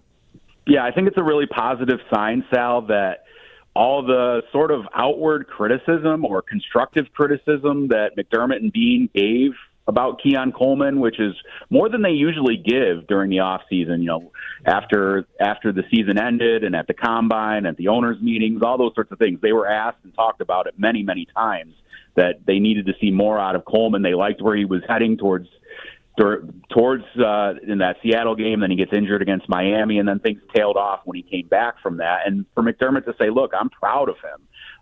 The way he came back, he looks like he got physically bigger and stronger. He's been putting in the work and needs to go out and do it on the field, but he's happy with the way that Keon has responded to that outward criticism or constructive criticism from the organization. I think that's a good sign. Look, Keon Coleman is always going to be kind of polarizing, just how his career started with the Bills and the whole deal with the Chiefs. And then, is he a separator? Is he a guy who can ever be that kind of player?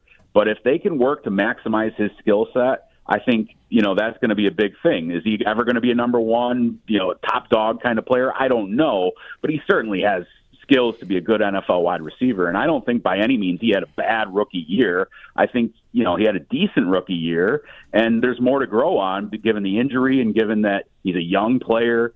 I think he only just turned 21, 22 years old. I mean, he's very young, and there's a lot more to grow there, but they do need more out of him because they're going to really rely on him at that X receiver position, because I think he's their best and perhaps their only real option at that position, which is a guy who can block, who can do some of the dirty work, and who can get open downfield as well.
The Florida Panthers have punched their ticket to the Stanley Cup Final for the third year in a row. They knock off the Hurricanes last night, winning 5-3.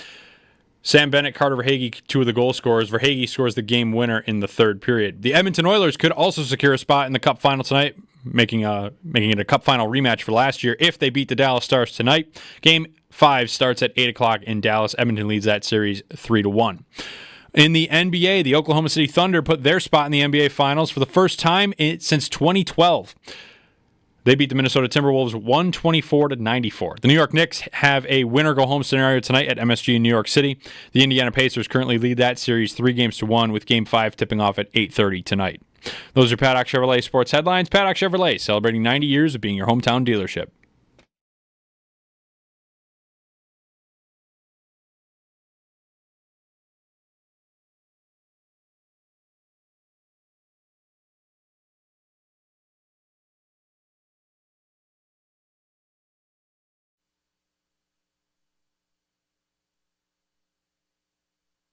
The headline should be, Diggs partying on a boat in Miami, asses in his face, substance in a baggie, maybe not. Maybe pink cocaine, maybe not pink cocaine. Which may or may not be cocaine. Could be MDMA. It's not cocaine. Could be ketamine. Pink cocaine, not cocaine. Could be methamphetamine. Yeah, we don't really know. Could be caffeine. We don't know what it is. Caffeine. I guess it's not caffeine, but we don't know what it is. Like a cold brew gummy. But the headline is, after his weekend in Miami Memorial Day, he's now not here. Right.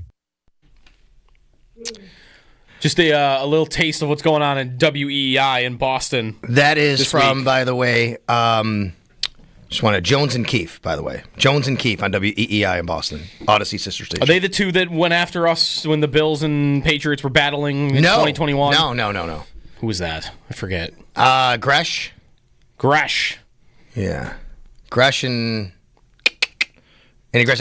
They've changed some shows over the years. Yeah. This show we just heard from, they're opposite extra point show, basically. Okay. So, what was their problem then? What was their problem with us? I don't even remember. It was during the Bills-Patriots battle. And I think it was something about the game not being sold out, maybe, and they were making fun of something. I don't know. There was that part of it. Yeah. It was we were talking a big game, and then the Bills lost the wind game, and they kind of went after all the LOLs right there. You know what I mean? It was just all that. Wasn't there something specific though too? Maybe not. Maybe you've got it. It was just about the wind game and that season. New England had the lead in the division going into December. Yes. Yeah, which I don't expect. I want to move on from the Patriots in a moment here. I have a funny poll up, too, about whether you're happy Diggs is a Patriot right now, and I think a lot of people are saying yes to that. I kind of expect it to be a battle this year. I don't think the Bills won't win the division, and I think they will by multiple games. But we talked about this. Have you looked at the beginning of the New England schedule? Like what their first 8 games look like?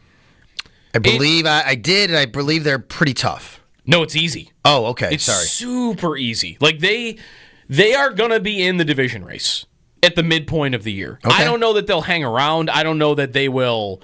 I don't think that they will win it. I don't think they'll even be alive in like week 17, week 18. But Raiders, Dolphins, Steelers, Panthers, Bills. There's the Bills. Saints, Titans, Browns, Falcons. That's their schedule into November. The Bills are the only playoff team. Are they beating the from Raiders last week year. 1 at home in Foxborough? That will be a measuring stick. That is a what we call a who's who game, I think. I mean, Raiders it's and Patriots. Brady going back to, by the way, part owner of the Raiders. Oh yeah, that's right. Right? Yeah, he'll be there. I would So assume. there's some juice in that game. So the reason I ask is, I do kind of like the Raiders this year to some extent. I like Geno. okay, so you could see the Raiders winning that game. Might happen, Yes. might not, right? Yes. Here's why I ask. I mean, I know you just said like it's kind of easy. Yeah. They could go 0-2 to start the year. If they lose that game, they could go to Miami and lose. Sure. They could lose to 2 in the Dolphins on September 14th at 1 o'clock. That's right, because they're not a team yet, even though we all recognize they have potential because of the quarterback. Yeah, they're not a team where you would assume wins over anybody. Oh. Like there's No, nobody you would assume a win against. Agreed. Maybe New Orleans, because I'm looking at this and go New Orleans and Tennessee, Vrabel against Tennessee. And there's a Cleveland game. That's really the stretch there. Yeah. They go Saints, Titans, Browns. After the Bills game, that's right. But, right, how different should we treat a 3-game stretch like that for New England versus their opening 3 games, which is Raiders, Dolphins, Steelers, which, you're right, like they could lose 2 of those. Those are all swing games. They could lose 2 of those games. 100%. Even the Panthers. I don't know what the Panthers are going to be. But that's a good way to look at it. Even though it's easier and they don't play playoff teams from last year, like they still got to do it. They still got to do it. May's got to take another step before anybody is going to take them seriously. Well, you'll take them seriously because of Vrabel, I think. Vrabel will give that team credibility, and there'll be a belief that they'll be at least pretty good. They won't be terrible because that coach is going to have them playing as hard as possible, and they've got enough talent that it's not going to be a disaster. But there's a very big difference between not being a disaster and actually being like a real contender.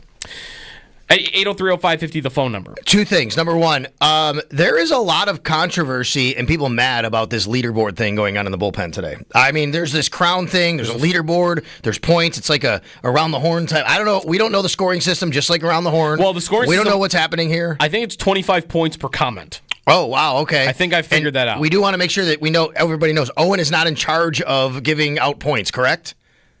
That is not you. Not that we know I can't of. hear you. No, I there am you go. not. I am not doling out the points Okay. here. I think they're stuck at they have like an hourly cap. So I don't know. Okay. It's early stages on the XP leaderboard on YouTube. But, Okay. we'll get it.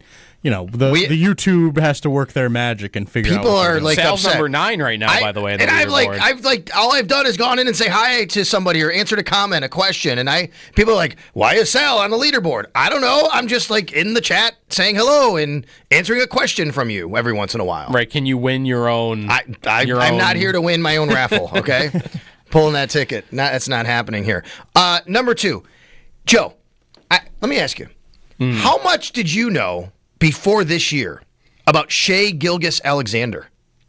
I'm a pretty big NBA fan, so I knew a good amount about him. I will say, though, this is by far the most I've ever watched him, up close and personal. I mean, what this guy, he's the MVP now.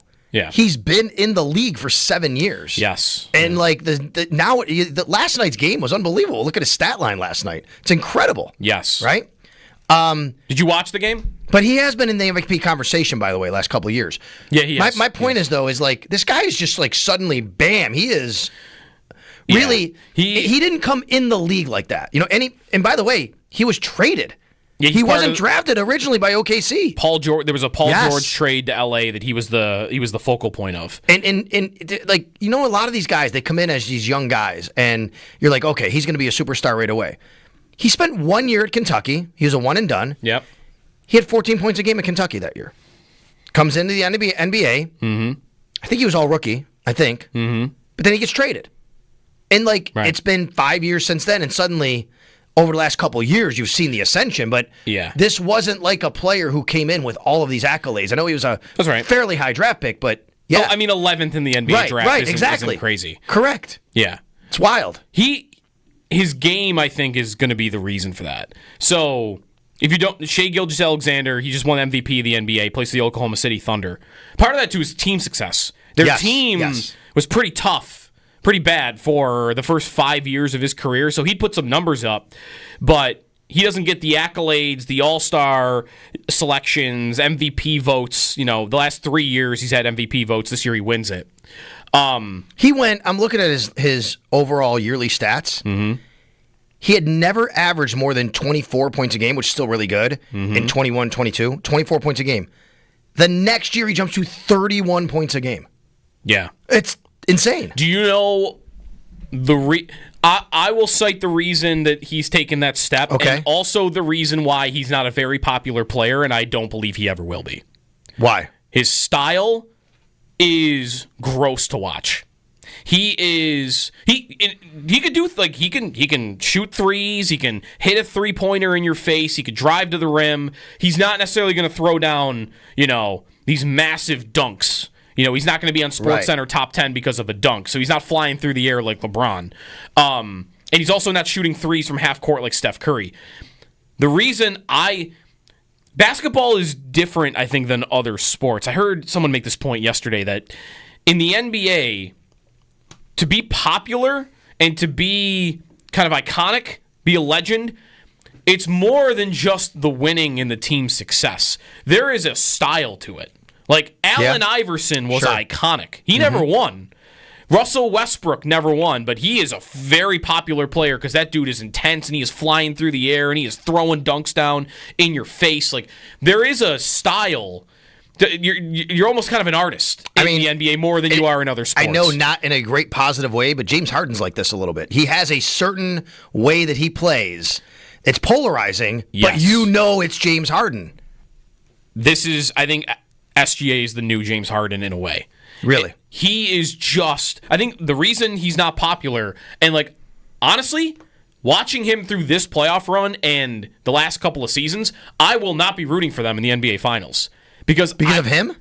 You don't like him? I don't want to see his style get rewarded. He is just looking for fouls. He averages over 6 assists a game. And he is good. He is very good at all these other things, but he led the league in free throws each of the last 2 years. You see it. He is looking for it. He will do that little arm hook where your arm is near him and he's got you. That's what he's looking for. He's like, come on, just put your arm just a little bit close to me so I could pull my arm up under you, and now you're stuck, and now I'm going to get to the free throw line because the ref's going to call it on you. Okay, it's so funny. You're talking like this in such a negative vein because I think that's amazing and awesome. I think if you're that good at doing to be able to do that, because when I watch him play, I was going to say, he's a guy that gets into you a little bit. He leans into you. He has this awkward way, and you can't kind of stop it. And that's what makes him amazing. There is also there's diving with him a lot, where it's just a little bit of contact. He falls to the ground like he just got shot. You're right. It is smart. He's become an expert at it, and it's part of the reason why he's such a great player. That doesn't mean to me that it's aesthetically pleasing. I don't want to go watch him stand at the free throw line for 30 minutes of a game. He's not a guy that you turn on the TV at night and say, I need to watch. When Steph Curry's on, bam, I want to watch it. Oh, yeah. Right? Steph it's not was like that, right? And for different reasons. As I mentioned, LeBron, you're going to tune in because he's an athletic specimen and he's flying through the air. And Steph, right. Steph is... I like that Steph got rewarded. that someone like him won the championship as many times as he did because he's so exciting to watch, where he's going to cross you over and pull up from 3, and he's 20 feet behind the 3-point line. This guy is great, but it's not. Here's a comparison that I'm not sure I want to make, but I'm going to go for it. You tell me how it sounds. He's kind of the new. He's the trap in hockey. The Devils win the cup with the trap in hockey, and it's smart and it works. But he averaged 32 points a game. But when the trap is designed to lock you down. But when 10 of his 30 are at the free throw line, or like that's on average probably. He's probably got games where he's got 20 at the free throw line. That's not fun to watch. Harry agrees with you, by the way, in the chat. Thank you, Harry. He very much agrees with you. Hard to respect it. And he is, I don't want to take all credit. He's a good 3-point shooter. He's very good at mid-range. Like, he is a very good player. He's a great player. But what makes him the MVP, in my opinion, and what makes him their best player is if that dude wants to get to the free throw line because his team has gone cold from shooting, he's going to get to the free throw line. You won't root for them no matter who they play? No. Like, there would be other teams. I don't hate the Thunder. I would root for them in certain circumstances. You mean Indiana or New York is what I'm saying in the finals. Yeah, Indiana is my number one because that's a fan base I can get behind. You like watching Tyrese play? I like Tyrese. Yeah. Halliburton is very fun to watch. But he's so like kind of just smooth. He's just smooth. He's a killer. Yeah, right? He's not flashy. You want a crazy stat on him? I believe it's within what's the time frame? I think it's in the last 10 seconds of games. A shot to either tie or win the game. He is 12 of 14. That's amazing. The dude is clutch to his bones. Indiana loves basketball. They have been good for 30 years, and they have never won the title. I can root for that. I can root for those fans. They deserve it. And the Knicks, I'm surprised by this because I've never been a Knicks fan. They've been kind of likable. Yep, I agree. Brunson and whatnot, but they're not going to win it anyway, so I think I'll be rooting for the Pacers. 803-0550 is the phone number. Joe Marino's coming up at 8 o'clock. We'll get some Bills and his recent episode about breaking down what the target shares will look like, how this split will look in the Bills' offense this year. So a lot to get to. Stay tuned. Joe DiBiase, Sal Capaccio here on WGR.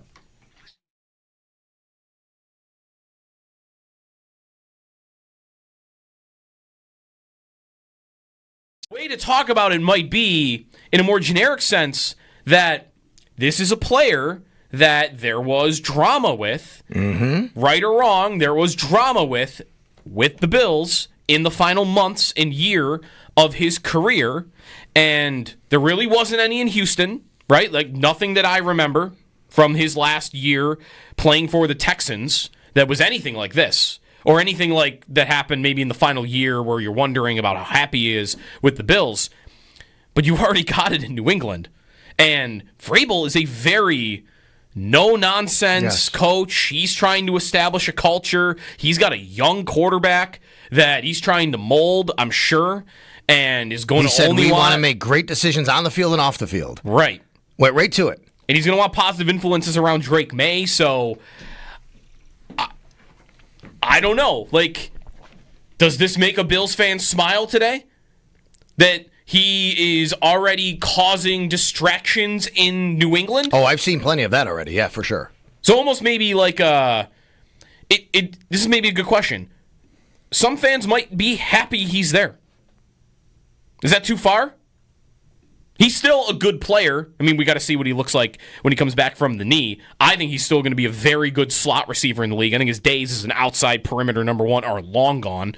But I think he's going to be a good slot receiver for that team. But if you think that this is not a one-off, that he's going to cause distractions in New England, and they've got a young, moldable quarterback that's really talented, shouldn't some Bills fans, being consistent, think, I actually like that he's in New England. I prefer that he's with the Patriots doing this.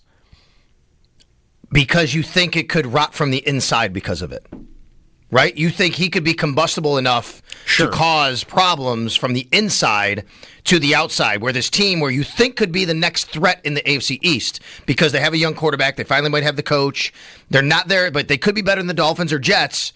but something could hold him back. This type of thing could hold him back. No doubt, I think you could think that. I also think he's not our problem anymore. We don't have to discuss this.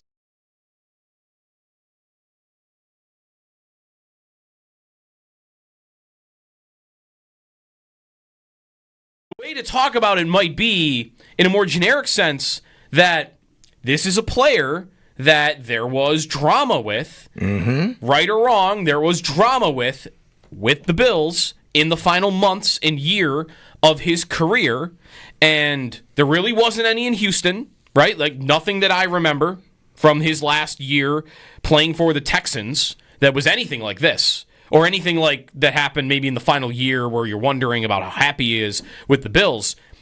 But you already got it in New England. And Vrabel is a very no-nonsense coach. He's trying to establish a culture. He's got a young quarterback that he's trying to mold, I'm sure, and is going to only want to make great decisions on the field and off the field. Right. Went right to it. And he's going to want positive influences around Drake May, so I don't know. Like, does this make a Bills fan smile today? That he is already causing distractions in New England? Oh, I've seen plenty of that already. Yeah, for sure. So almost maybe like this is maybe a good question. Some fans might be happy he's there. Is that too far? He's still a good player. I mean, we got to see what he looks like when he comes back from the knee. I think he's still going to be a very good slot receiver in the league. I think his days as an outside perimeter number one are long gone. But I think he's going to be a good slot receiver for that team. But if you think that this is not a one-off, that he's going to cause distractions in New England, and they've got a young, moldable quarterback that's really talented, shouldn't some Bills fans, being consistent, think, I actually like that he's in New England. I prefer that he's with the Patriots doing this. Because you think it could rot from the inside because of it. Right? You think he could be combustible enough to cause problems from the inside to the outside, where this team, where you think could be the next threat in the AFC East, because they have a young quarterback, they finally might have the coach, they're not there, but they could be better than the Dolphins or Jets, but something could hold him back. This type of thing could hold him back. No doubt, I think you could think that. I also think he's not our problem anymore. We don't have to discuss this.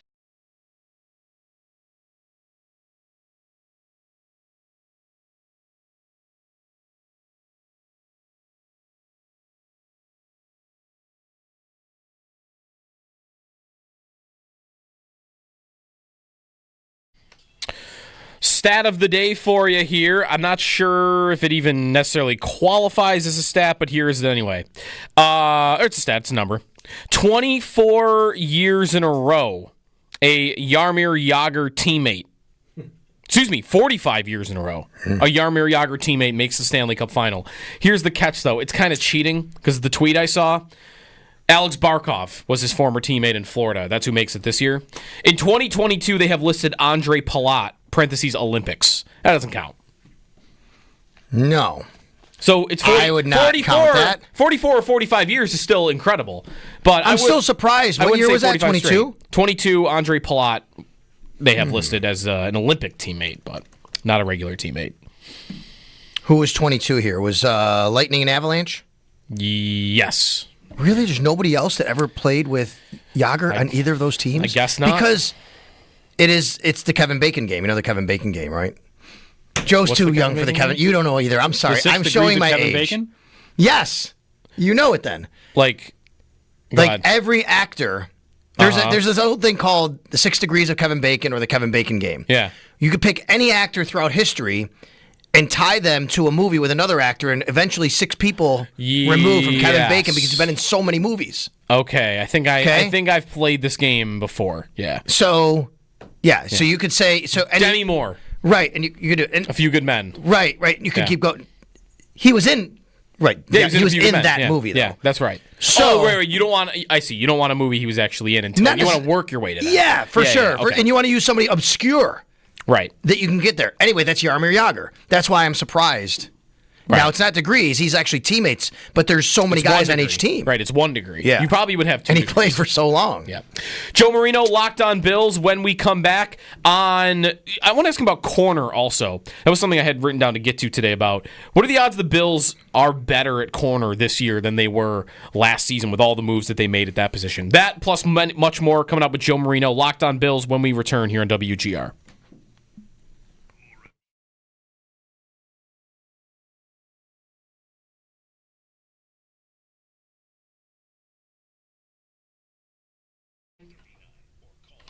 People. The reason he's not popular, and honestly, watching him through this playoff run and the last couple of seasons, I will not be rooting for them in the NBA Finals because of him. You don't like him. I don't want to see his style get rewarded. He is just looking for fouls. He averages over 6 assists a game. He is good. He is very good at all these other things, but he led the league in free throws each of the last 2 years. You see it. He is looking for it. He will do that little arm hook where your arm is near him and he's got you. That's what he's looking for. He's like, come on, just put your arm just a little bit close to me so I could pull my arm up under you, and now you're stuck, and now I'm going to get to the free throw line because the ref's going to call it on you. Okay, it's so funny. You're talking like this in such a negative vein because I think that's amazing and awesome. I think if you're that good at doing what to be able to do that, I mean, because when I watch him play, I was going to say, he's a guy that gets into you a little bit. He leans into you. He has this awkward way, and you can't kind of stop it. And that's what makes him amazing. There is also there's diving with him a lot, where it's just a little bit of contact. He falls to the ground like he just got shot. He is. You're right. It is smart. He's become an expert at it, and it's part of the reason why he's such a great player. That doesn't mean to me that it's aesthetically pleasing. I don't want to go watch him stand at the free throw line for 30 minutes of a game. He's not a guy that you turn on the TV at night and say, I need to watch. When Steph Curry's on, bam, I want to watch it. Oh, yeah. Right? Steph it's not was like that, right? And for different reasons. As I mentioned, LeBron, you're going to tune in because he's an athletic specimen and he's flying through the air. And Steph, right. Steph is... I like that Steph got rewarded. That someone like him won the championship as many times as he did because he's so exciting to watch, where he's going to cross you over and pull up from 3, and he's 20 feet behind the three-point line. This guy is great, but it's not... Here's a comparison that I'm not sure I want to make, but I'm going to go for it. You tell me how it sounds. He's kind of the new... He's the trap in hockey.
Good morning. The Florida Panthers are off to the Stanley Cup Final for the third year in a row. They took out the Carolina Hurricanes last night in Game 5, winning by a score of 5-3.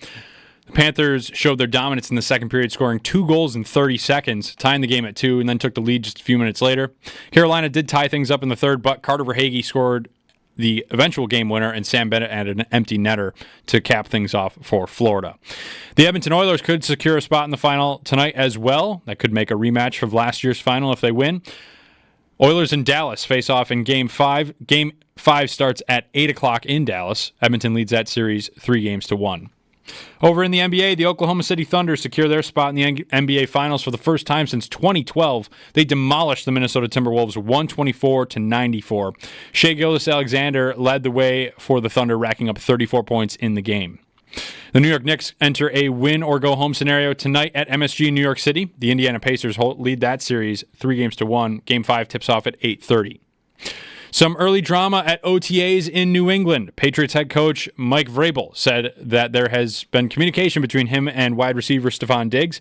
Diggs is not present at the team's OTAs. A video of Diggs surfaced on Twitter yesterday of him partying on a boat, and Vrabel said, quote, "We want to make great decisions on and off the field," end quote.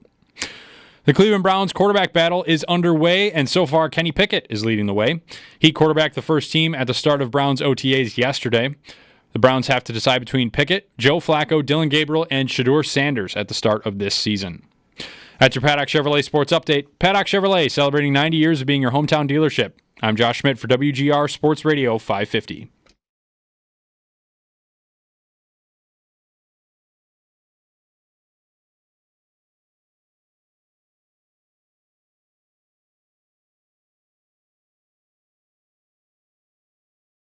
Yeah, when he came back, he really looked like he had been working. And that's the information we were getting in our little conversations with him during that kind of down period. And when he came back, he was in really good shape. You could tell he had been working drill-wise, weight room-wise. So, real proud of what he's done to this point in the offseason. Continuing it now into the 3 weeks of practice will be important, and then on into the summer break.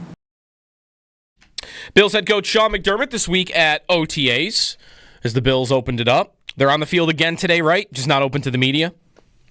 Today's Thursday, yes. Today's Thursday. Today's the last day of this week. Okay. And then next week, 3 more days. We will have media again on Tuesday next week. Okay. We'll see what attendance looks like then. Not that I would expect James Cook to be there, but you never know. Anyways, Joe DiBiase, Sal Capaccio, good morning. It's a rainy morning again.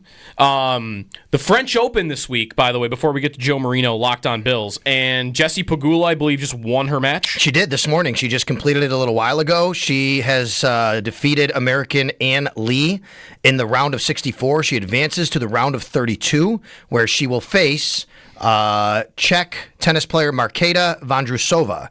And that will happen in a couple of, tomorrow, I guess, maybe it looks like. Either way, but it says May 30th, but because of the time difference.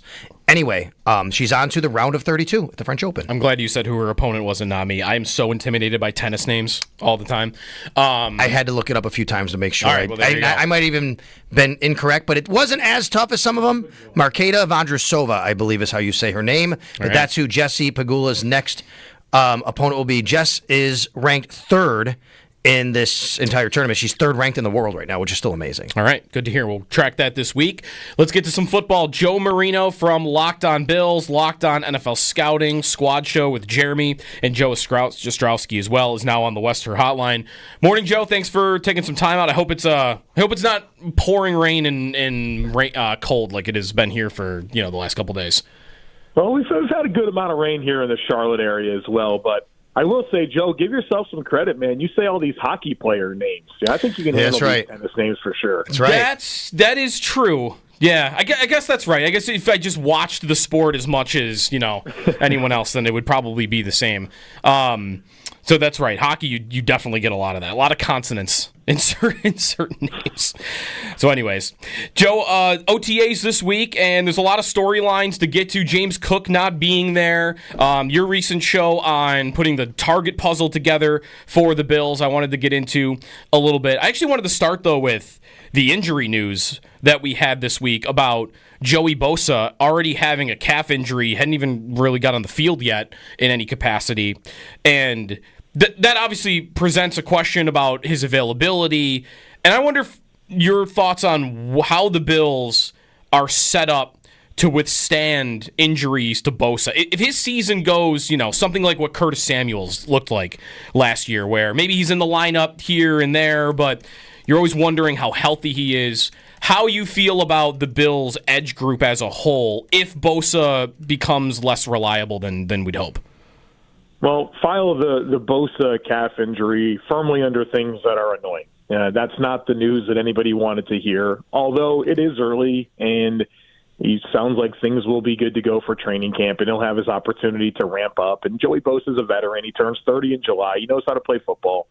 And, the reality is you want this guy to be healthy and firing on all cylinders late in the season when the Bills have kind of had their lull in defensive line production, particularly in the postseason. And Joe, I never thought of it, but I think invoking the name Curtis Samuel is not a bad one, mostly because if you look at the arc that Curtis Samuel had last year, I know it was probably mostly disappointing, but at the end of the day, the guy was still like fourth in target percentage last year for this team. And then he was really important in the playoffs. He caught the fourth down touchdown against Kansas City. That was critical in that game being close at the end. He had a big touchdown against the Broncos in the postseason. And so I think that would be exactly what you're looking for, some moments in the postseason where it was instrumental in the Bills either winning a game or having a chance to win a game. And so I think that's what it comes down to for Bosa. Obviously, you'd love him to be there all season, available, making an impact, and Bosa's got every incentive to do that. I mean, there's incentives in his contract for sacks and playing snap percentages. And then, of course, he's not 1,000 years old. That's what people need to remember. He turns 30 in July. Pass rushers age very, very well.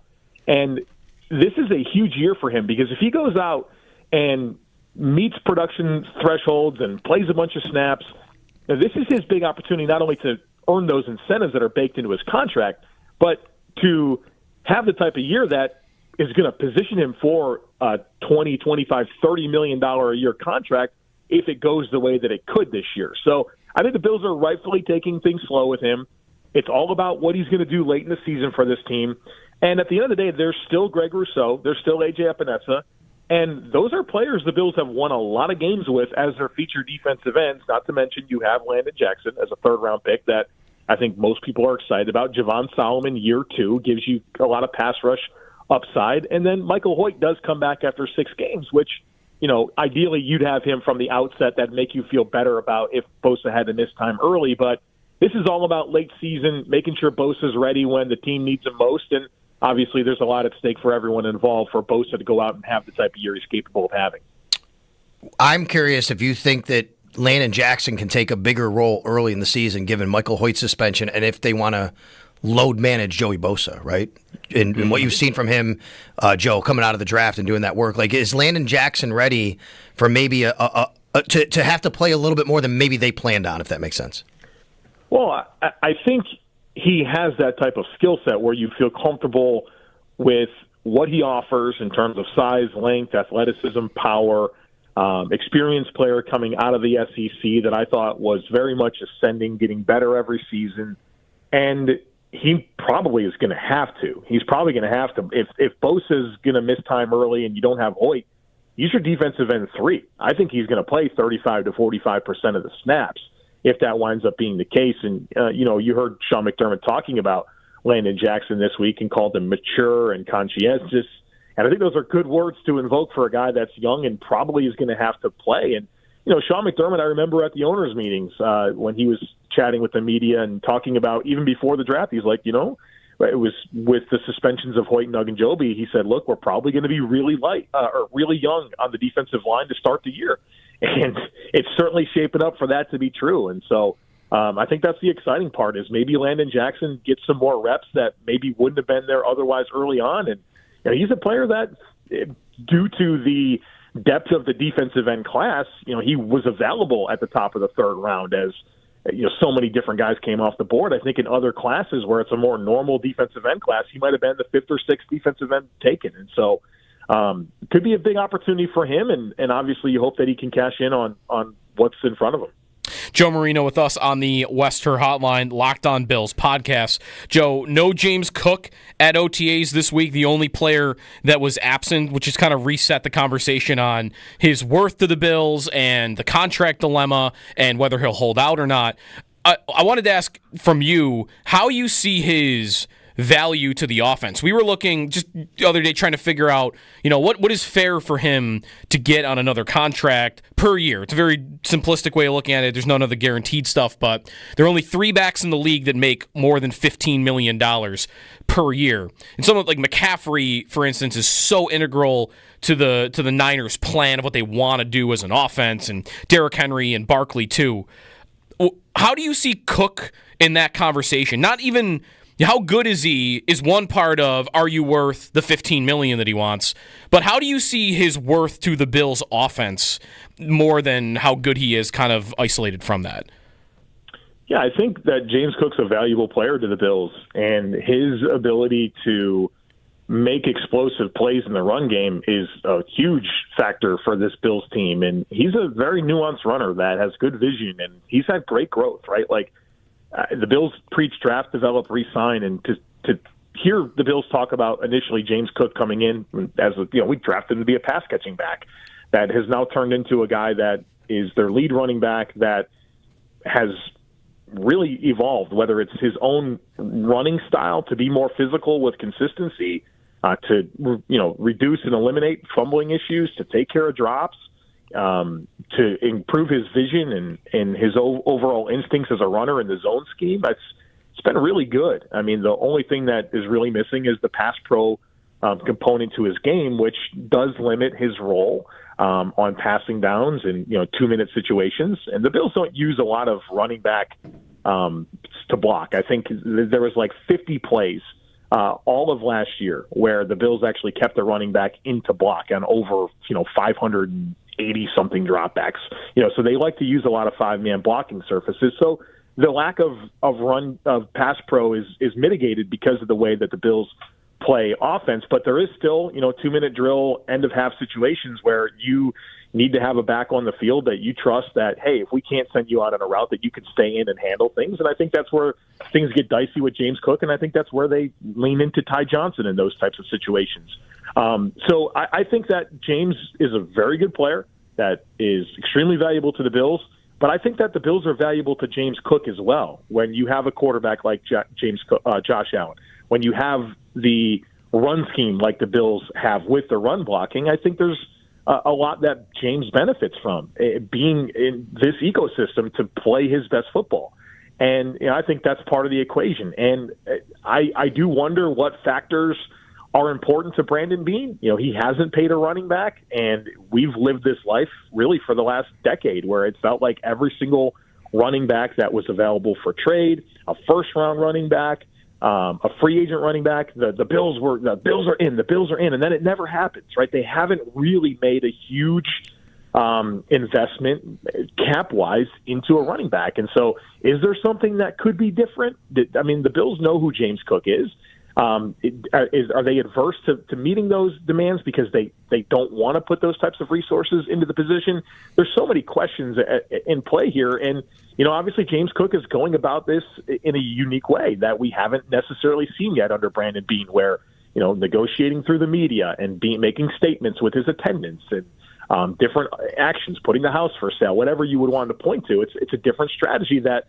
A lot of extensions have been handed out in Buffalo, and they've always been tied to consistency and work and showing up. And, so it's definitely a really uncharted territory. I'm curious to see how this ends. And I guess back to the root of your question, I do think that James Cook is a valuable player, but I also think that the Bills are very valuable to James Cook.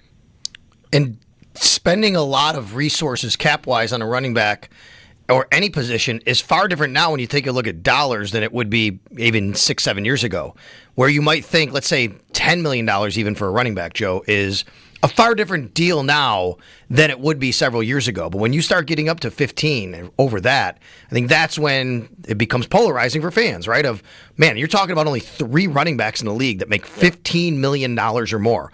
But you're not also, if you get to 10, it's a different situation than it was 5-6 years ago when the cap was far different.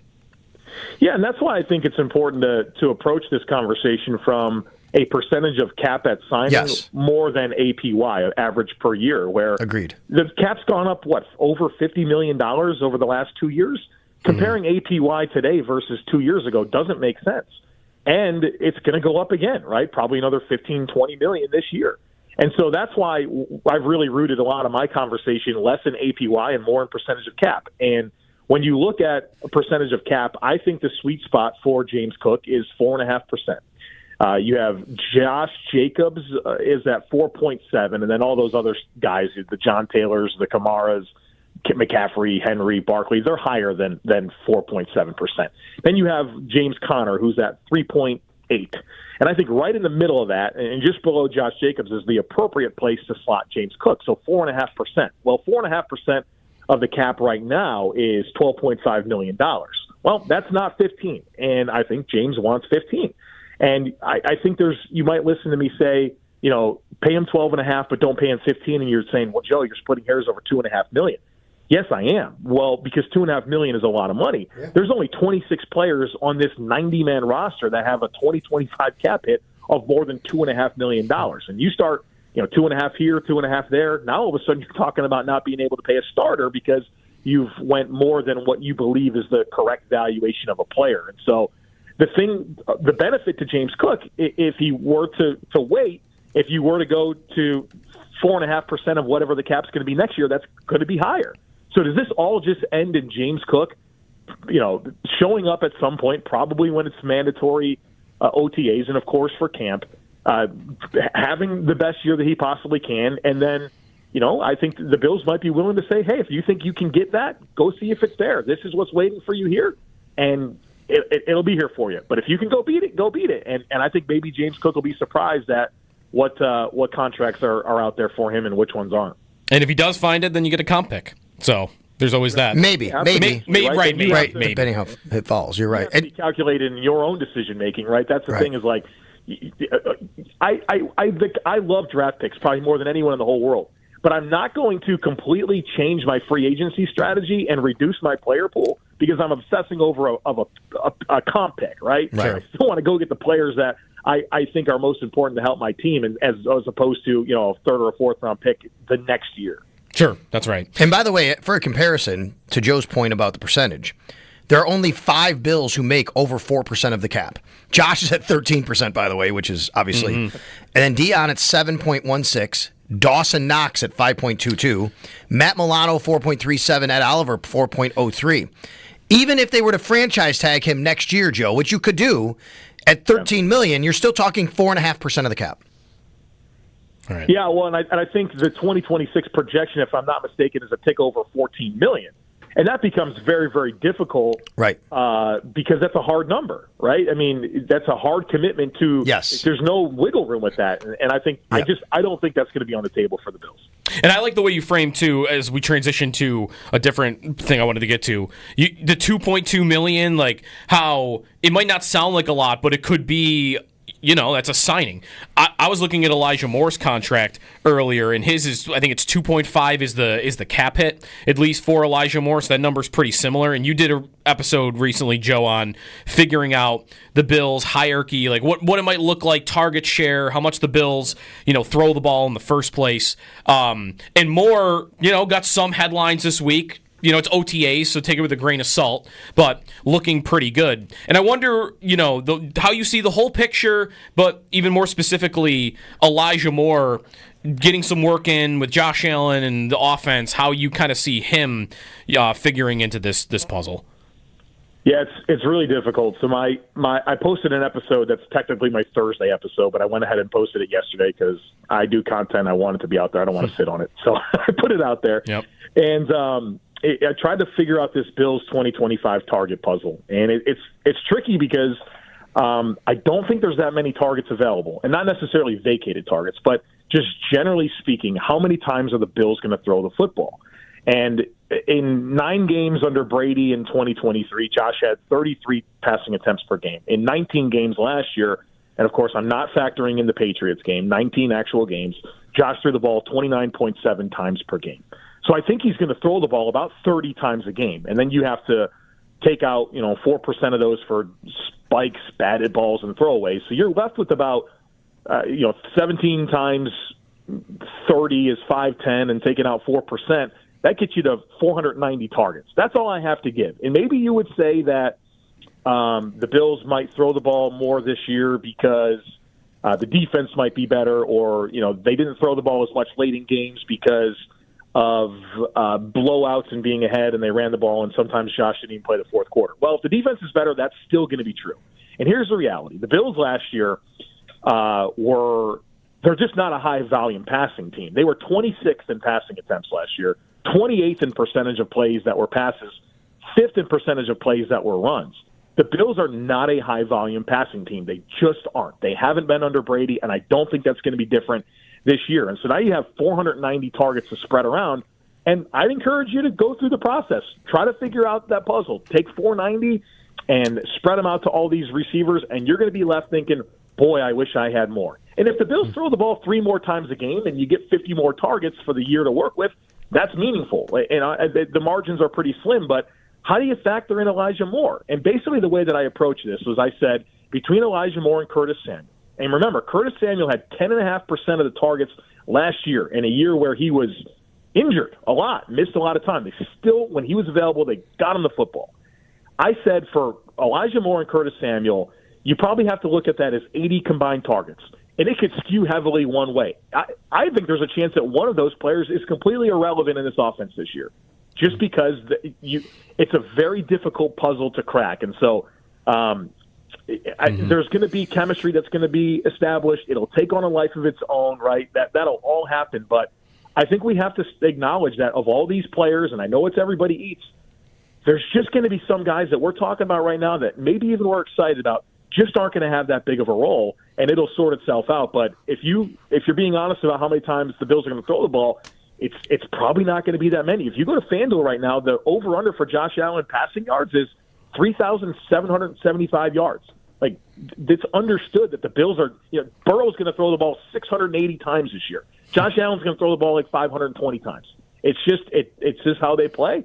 We'll see how it takes on the life of its own, but cracking this puzzle is difficult because there's just not that many targets to go around. Joe Marino, you could check out him putting that puzzle together on I guess Thursday episode, but I'm like you. If I do one like Wednesday night for the next day, I'm just putting it out. Just putting it out. Why not? Why wait on it? Yeah. So check that out, and of course, NFL Scouting Podcast as well, and Bill's Squad Show. So as always, great conversation. Thanks, Joe, and we'll talk next week. All right, guys. Thanks so much for having me.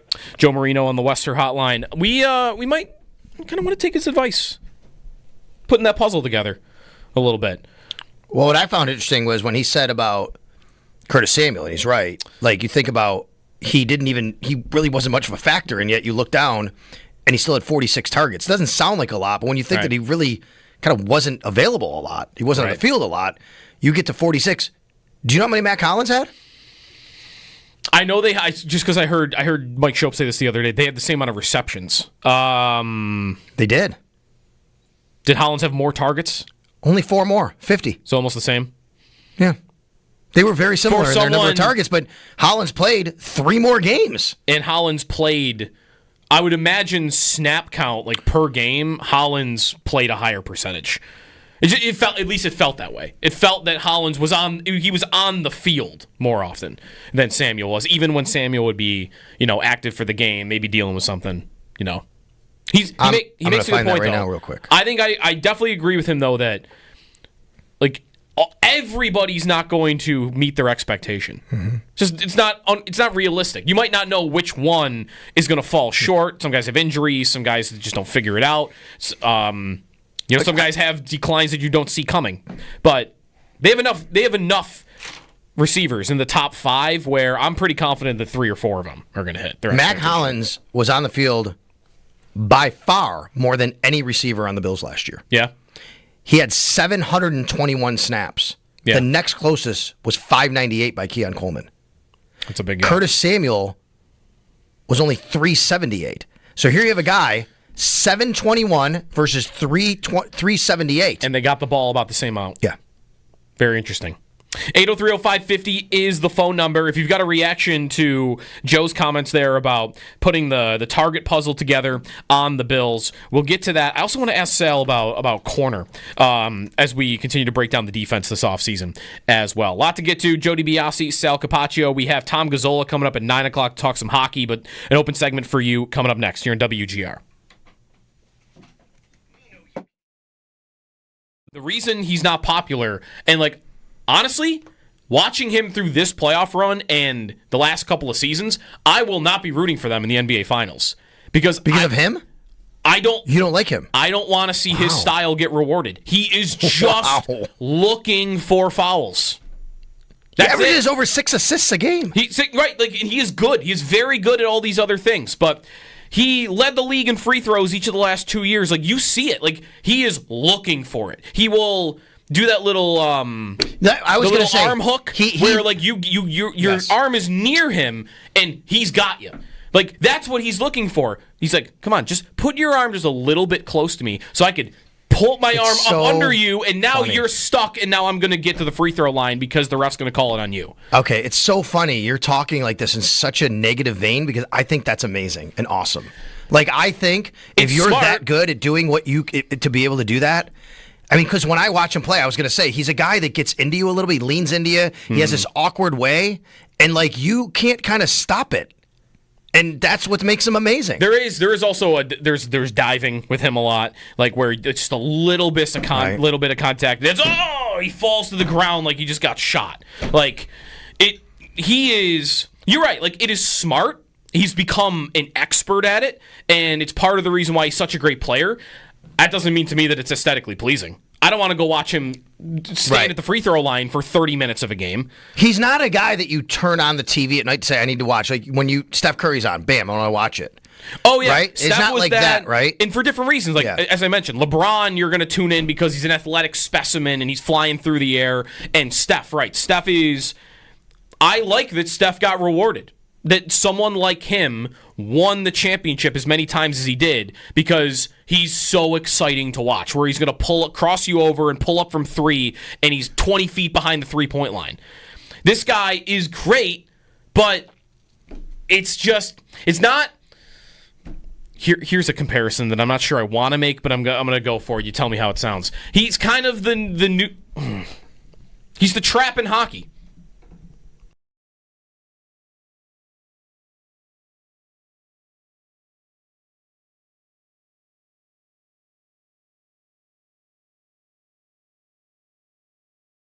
One thing that we'll obviously spend most of today on is that James Cook is the only absentee, the only player not there. It is voluntary. And then we've got to get to Joey Bosa as well, because him already being injured is a story as well.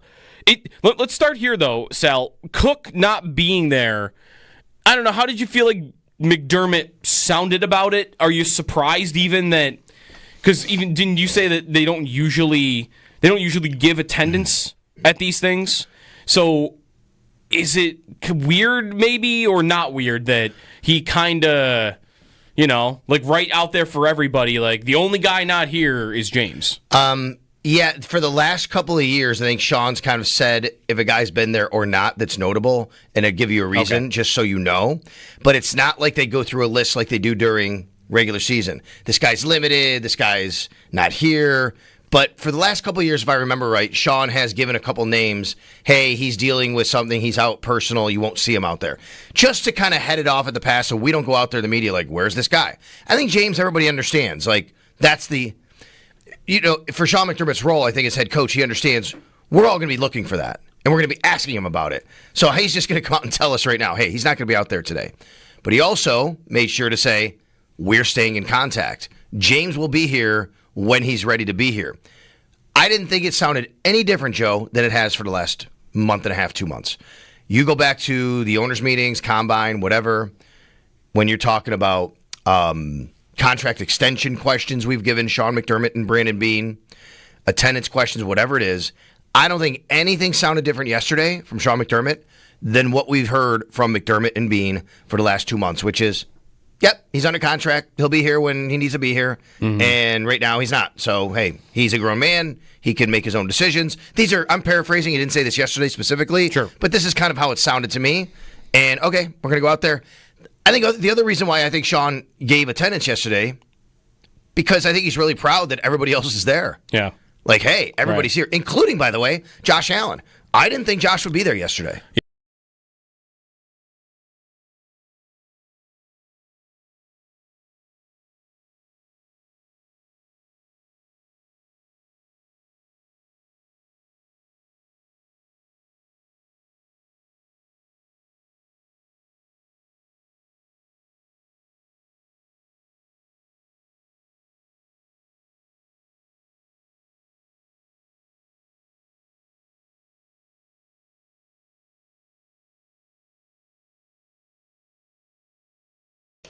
The Florida Panthers are headed back to the Stanley Cup Final for the third year in a row. They knock out the Carolina Hurricanes last night, winning 5-3.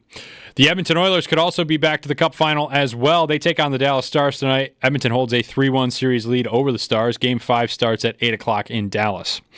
Over in the NBA, the Oklahoma City Thunder secured a spot in the NBA Finals last night for the first time since 2012. They beat the Minnesota Timberwolves 124-94. Shai Gilgeous-Alexander led the way for the Thunder, racking up 34 points in the game. The New York Knicks enter a win-or-go-home scenario tonight at MSG in New York City. The Pacers currently hold a 3-1 series over them. Game 5 tips off at 8:30 tonight. In the French Open this morning, Jessie Pegula won her match against Ann Lee to advance to the round of 32. Pegula will now face Marketa Vondrasova tomorrow morning. Those are your Paddock Chevrolet sports headlines. Paddock Chevrolet, celebrating 90 years of being your hometown dealership.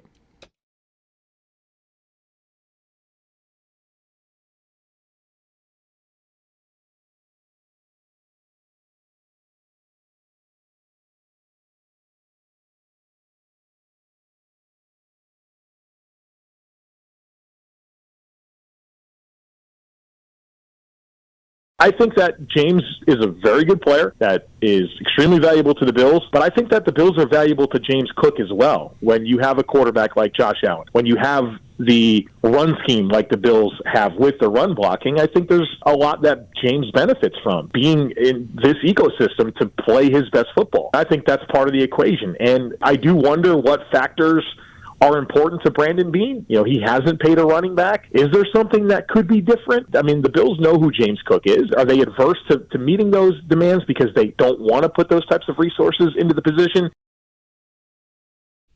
Joe Marino from his visit with us last segment, Locked on Bills. If you missed that, you can check it out in on-demand audio, WGR550.com, and the Odyssey app.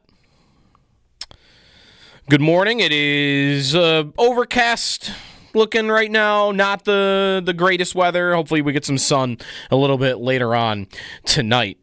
I had a volleyball game last night. All that sand talk from earlier in the week, I might have been asking for it. Karma, me not knowing anything about sand apparently, and then last night in the rain, it's just like cement.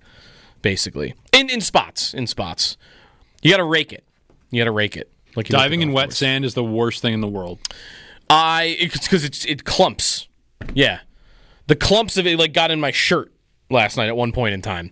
That's no fun. You get home and you're like walking through the house like, oh crap, there's sand falling out of my shirt. Run, yeah, not great.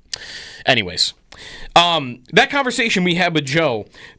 His assumption, and we could play this out. Maybe in the next hour we can try to piece together who we think will get what. But his assumption, I should say, from the get-go is the Bills are not going to be this crazy pass-heavy, tons of pass volume that you might see like in Cincinnati. Last year he mentions Joe Burrow throws the ball over 600 times, or even like Josh Allen had a season where he threw over 600 times. That's right to do, right? There's no question about that. Like the Bills are going to look in terms, we've not talked much pass versus run ratio this offseason because we saw it work and nobody expects it really to change for any reason, correct? how much the Bills You mean pass the like ball. what the ratio is or how heavy they are? Yeah, like the Bills. No, I would expect about the same. I think that's a good place to start. Yeah. About the same. Like there are ebbs and flows to the league. Mm-hmm. And maybe pass volume goes back up a little bit over the next couple of years. But I don't know why the Bills would feel the need to start that change. No, I think it's game will dictate it. Sure. Score will dictate it. If you go back a couple of years ago, there were more blowouts. So, you kind of just kind of run it a little bit more or whatever. Maybe last year not as many, but still had some games in hand. All that stuff matters. The Bengals, part of the reason why they threw the ball as much, they were losing. Yeah. I mean, yes, they have Joe Burrow and they have Jamar Chase and T. Higgins. Why wouldn't you throw it to them? But they were always playing catch-up. But they were playing catch-up. Their defense stunk. Yeah. That's a good point. And the Bills' defense, even that's what's... I've got this bet with Jeremy that's going to be up there forever, probably. McDermott will have a bottom 10 defense on defense at one point in his career. Bottom 10 defense? Yeah, at any point in his career. Like an overall on points or yards? I think we did by DVOA. Okay. To try to make it like schedule reliant a little bit. If their defense allowed them to be able to play the style of offense that they wanted last year, with all the injuries they had and all the holes, DeMar Hamlin starting the entire year and Kyrie Elam having to start several games last year when they might not have wanted to do that. And, I mean, their D-line wasn't as deep as maybe it is right now. That's for sure. That defense, with all those pieces, still managed to be okay.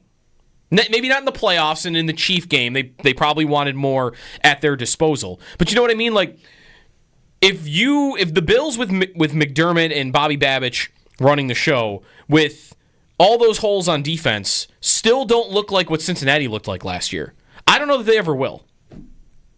I don't know how it would happen that they ever would. Because will they ever have as many holes on defense as they did last year? Will they ever have to reach into their depth as much as they did last year? Is maybe a better way to put it. I mean, you can never predict injuries, right? That could happen. I think, though, Joe, the issue is when you say it like that, the overall numbers lend to your point, which are correct. Mm-hmm. But there were games last year where they just were not good on defense and did not get the job done. Sure, the Ram game, right? The Ram game, the Lions game, late, right? They were great in the first half. The Ram game was a Bengals-y game, right? Right. Allen. I watched the highlights of that game actually the other day. That game might get lost to Bills history because they lost it because the defense couldn't stop. They couldn't stop Puka Nacua, right? Puka Nacua was just running through them in the secondary. Josh Allen was some of the throws he made in that game. I hope they don't get lost to history because they probably will because they lost. He was dealing that day. Yep. He throws a touchdown pass to Mac Hollins where there is no room to put this football. The one in the inside shoulder, left shoulder there? Yes. Yeah. And then you had the throw to Khalil over the middle. Khalil breaks it free. Yep. And then how about the one down the sidelines? Oh, my God. That was right in front of me. It was incredible. Shakir, almost gets blasted as he's catching. That ball has to arrive at that exact split second. It was incredible. You're right. But I'm looking at some of the scores, and remember, the Baltimore Ravens game, 35 points given up. And then the following week, they go to Houston. They buttoned up late, but 23 points. They allow Nico Collins over the top. Little busted coverage there, right? Even the Dolphins here at home, that was a close game throughout. They gave up 27 points. That's too many, right? You can't do that. Yep. Rams, Lions. So, yes, I agree with you. Overall, the defense was okay. It was fine. It did the job. The Ravens game in the playoffs, they had to rely on turnovers, which they did quite a bit last year. And that was a lot of the season, too. That was a lot of the season. There were games where you made the point many times, and I agree with you. You can't count on that many turnovers. Generally, you're not going to get as many as the Bills had. It's great. Right. You coach it. You want it. You want to be aggressive. So any coach will tell you, no, we coach it. We preach it. That's fine. No doubt. It's not a game plan. It's we're gonna do our best to get these. You can't go into a game going, we're gonna be fine because we're gonna get the ball 3 times from the you can't. You try it. It's not a game plan though. And that's been my point on offense too, that you can't rely on them totally for forcing, and you also can't rely totally on not having any of your own. Historically good last year at not turning the ball over. That leads though to really, I mean, you could say this about the whole roster, I would say. I've mentioned how I believe their receiver room, Moore and Palmer, not necessarily in that order, in for Cooper and Hollins, is an upgrade. The defense and kind of allowing the Bills' offense to play that style, like they won't have to play the way the Bengals do. I see their defense improving, even with the turnovers probably regressing and coming back to earth. Would you not say there's no position on defense right now that you think will be better? That's why I wanted to ask you about corner. That's the only one where maybe there's a possibility it's not. But wouldn't you say right now that it's likely they will be better at cornerback in 2025 than they were in 2024? That they will get better results on the field? Or would you say that shouldn't be a gimme? Because Rasul Douglas was not what he was 2 years ago, but he also wasn't terrible. He wasn't terrible. He never took the ball away. He didn't do that. In this year where this team was taking the ball away every single game, right? He never got one, and he was the guy that was doing it all the time at the end of the year before. Yeah. But would you expect Hairston, White, Jackson, whatever the combo is, whoever's on that opposite side of Christian Benford, will give the Bills results as good, if not better, than what Douglas was last year? I think at least the same. Right? So I think you're about the same. Okay. I would hope for better. I just don't know what you're going to get. I don't know if Max Hairston, and you'll have more depth. If you have to turn to somebody, you have something that happened like you did in the Kansas City game, you have more depth. But the actual play, if it's going to be better, I'm not sure about that, to be quite honest with you. I think the hope would be that they are better. Yeah, for sure. A lot of that's on your first round pick. A lot of that's on 100%. If it's how ready is he? 100%. I had this conversation with a couple other media members at OTAs. Do you think that the Bills would prefer if they could just choose how it would go? They would choose that Max Hairston wins that job? 100%. 100. Yes, I think absolutely they would. That would validate the pick, and you feel real good about what you're doing. Right? Especially for the beginning of the year. You might expect, hey, if he wins the job going into week 1, and he gets a couple of months under his belt, your hope would be that there's even more growth as he's playing. So by the time you get to January, he's an even better player, a more fully formed player than he was, in September. Are you confident they're better at defensive tackle? I think, but yes. with Walker but Ogunjobi after 6 weeks, it might take a little while here. I would say yes. The likelihood is they are better. TJ Sanders, too, in the second round. Yeah, sure. Okay. I would agree then. You know the difference? When you add in all that. We got to hit a break. Yep. But the biggest difference there would be I wouldn't predict that you're going to get to the middle of this season and the Bills are adding defensive tackles off the street, which they have done in each of the last 2 seasons. Again, not just to the roster. Those guys played. Goes to your depth again. That's right. So you're right. Your depth is better. 803-0550 is the phone number. Coming up at 9, we'll talk to Tom Gazzola about the Edmonton Oilers and the potential for a rematch against the Panthers in the Stanley Cup Final. So stay tuned for that here on WGR.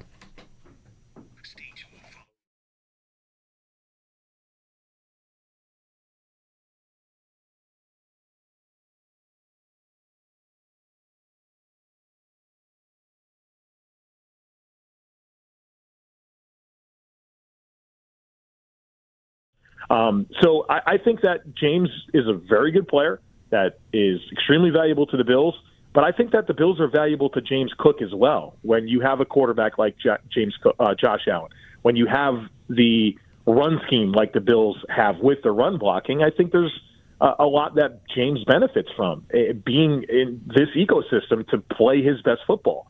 And I think that's part of the equation. And I do wonder what factors are important to Brandon Beane. He hasn't paid a running back, and we've lived this life really for the last decade where it felt like every single running back that was available for trade, a first-round running back, a free agent running back, the Bills are in, and then it never happens, right? They haven't really made a huge investment cap-wise into a running back. And so is there something that could be different?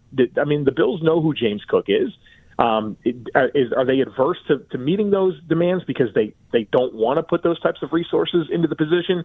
There's so many questions in play here. And, obviously James Cook is going about this in a unique way that we haven't necessarily seen yet under Brandon Beane, where, negotiating through the media and making statements with his attendants and different actions, putting the house for sale, whatever you would want to point to. It's a different strategy that a lot of extensions have been handed out in Buffalo, and they've always been tied to consistency and work and showing up. And, so it's definitely a really uncharted territory. I'm curious to see how this ends. And I guess back to the root of your question, I do think that James Cook is a valuable player, but I also think that the Bills are very valuable to James Cook.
The way to talk about it might be, in a more generic sense, that this is a player that there was drama with, right or wrong, there was drama with the Bills in the final months and year of his career, and there really wasn't any in Houston, right? Like, nothing that I remember from his last year playing for the Texans that was anything like this. Or anything like that happened maybe in the final year where you're wondering about how happy he is with the Bills. But you already got it in New England.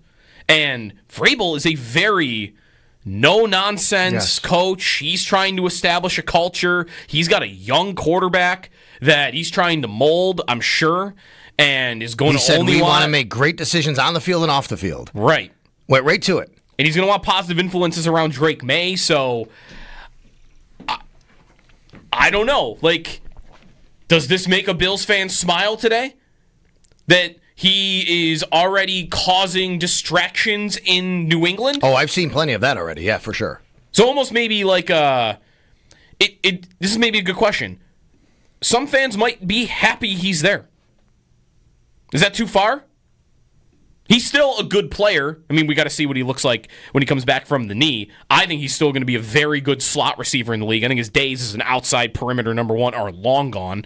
But I think he's going to be a good slot receiver for that team. But if you think that this is not a one-off, that he's going to cause distractions in New England, and they've got a young, moldable quarterback that's really talented, shouldn't some Bills fans, being consistent, think, I actually like that he's in New England.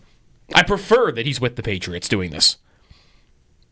Because you think it could rot from the inside because of it. Right? You think he could be combustible enough to cause problems from the inside to the outside, where this team, where you think could be the next threat in the AFC East, because they have a young quarterback, they finally might have the coach, they're not there, but they could be better than the Dolphins or Jets, but something could hold him back. This type of thing could hold him back. No doubt I think you could think that. I also think he's not our problem anymore. We don't have to discuss this. Coming up next on the Edmonton Oilers. We've been talking a little bit about the Bills and receiver breakdown. Not the receiver breakdown, the target breakdown more so, that Joe Marino led us into in the 8 o'clock segment. Sal, do you know in what order, I'm sure you could get this, in what order are the Bills wide receivers going in fantasy currently? Average draft position early on, it's only May 29th. What order are they going in? Who would be the top Bills receiver? Are we talking pass catchers or just receivers? Just receivers. Regular fantasy football. Yep. This isn't Dynasty, nope, right? Okay. Just regular PPR drafts. leagues. Okay. Yep. Just want to make sure we're good here. Yep. I bet you Keon Coleman is first. He is second. Then it's got to be Khalil Shakir. Khalil Shakir, they're pretty close together. Shakir is the 43rd receiver off the board. Coleman is 54th. Who would you guess is after Coleman then? Josh Palmer. Josh Palmer at 71. Kind of like that. I kind of like Palmer as the 71st. It's like end of your draft. And then you keep scrolling down, and you don't see another Bill receiver until you get to 110. 110 among receivers. I mean, I don't know how long these averages go back, but I bet you right now Elijah Moore is going before Curtis Samuel. He is. He's going at 110, and then Curtis Samuel at 121 is the current Makes order. sense.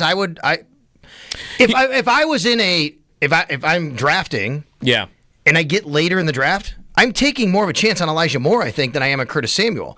Now, that I would might be your think, flyer? I might think that overall real football with the Bills, I might put Curtis Samuel higher in the depth chart. But if I'm getting that late, I'm getting maybe more upside and bang for my buck by drafting Elijah Moore, possibly. That's a good way to put it. More Samuel has a role and is good at it if he can stay on the field. There's more of a, in part because we haven't seen him on the Bills, there's more of a question about what is his role. What is his skill set? How does he mesh with Josh Allen? There's more uncertainty, which gives you an idea of some, maybe a higher ceiling in essence. To some hockey when we come back. Tom Gazzola out in Edmonton is going to join us on the Oilers, who can advance to the Stanley Cup final and create a rematch against the Florida Panthers. That is tonight, Game 5. Oilers up 3-1 in the series at Dallas as an 8 o'clock puck drop. We'll talk about it with Tom coming up next here on WGR.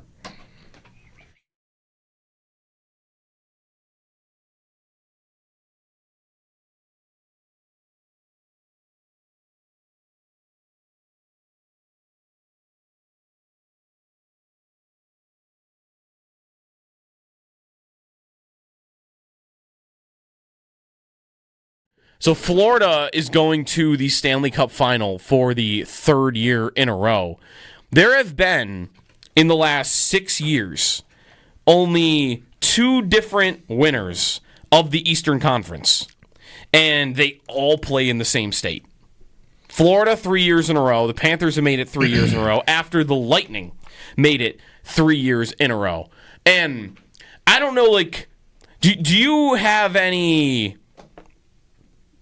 thoughts about that being, down south and the taxes and the palm trees, right? Because we had that with Kevin Adams this year. I guess basically, how has this happened that these 2 franchises that play in completely non-traditional hockey markets, one of which had a pretty rough history. I heard a stat yesterday before the Panthers won the game. They were on 2-0.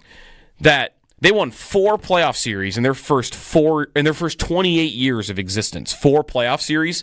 They have now won 10 in the last 3 years. They've become.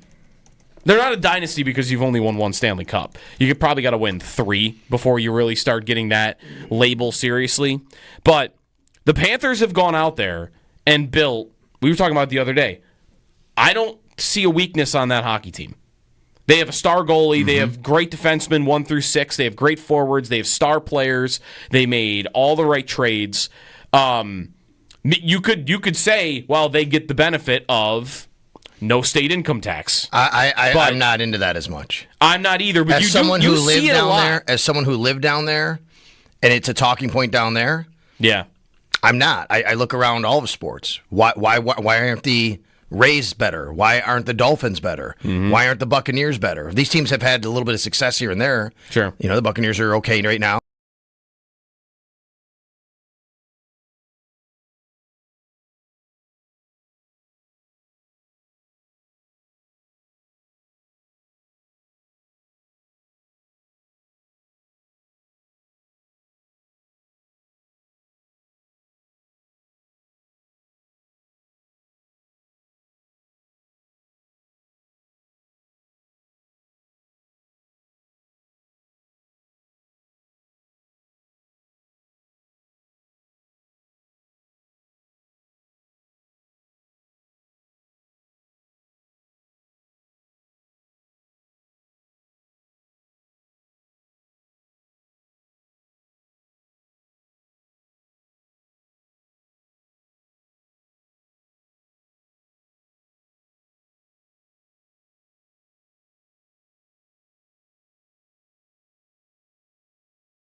Good morning. The Florida Panthers back off to the Stanley Cup Final once again, the third year in a row. Panthers knocked off the Hurricanes last night by a score of 5-3 in Game 5, showcasing their dominance, scoring 2 goals in 30 seconds in the second period. Then they take the lead just a few minutes later. Carolina tied things up early on in the third, but goals from Carter Verhaeghe and Sam Bennett put things away, and the Panthers are back to the Stanley Cup Final. The Edmonton Oilers could also return to the Stanley Cup Final with a win tonight, but they have to go through the Dallas Stars first. Edmonton has a 3-1 series lead over the Stars. That game starts at 8 o'clock in Dallas. Over in the NBA, the Oklahoma City Thunder secured their spot in the NBA Finals for the first time since 2012. They beat the Minnesota Timberwolves 124-94. Shai Gilgeous-Alexander led the way for the Thunder, racking up 34 points in the game. Then the New York Knicks are in a win-or-go-home scenario tonight at MSG in New York City. The Pacers currently hold a 3-1 series lead over them. Game 5 tips off at 8:30 tonight.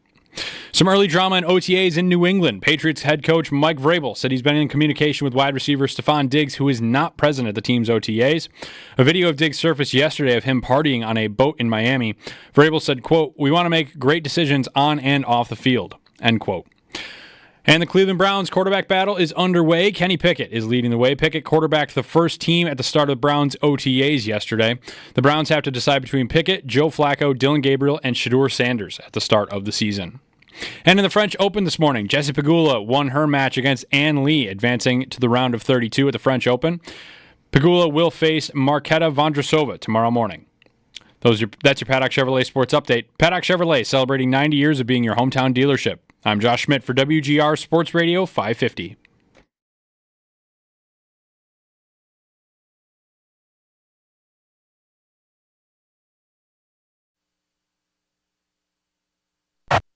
Barkov cuts away from Orlov, slides it across, score! Carter Verhaeghe, and the Panthers go back on top. Florida's through. They are on their way to their third consecutive Stanley Cup final.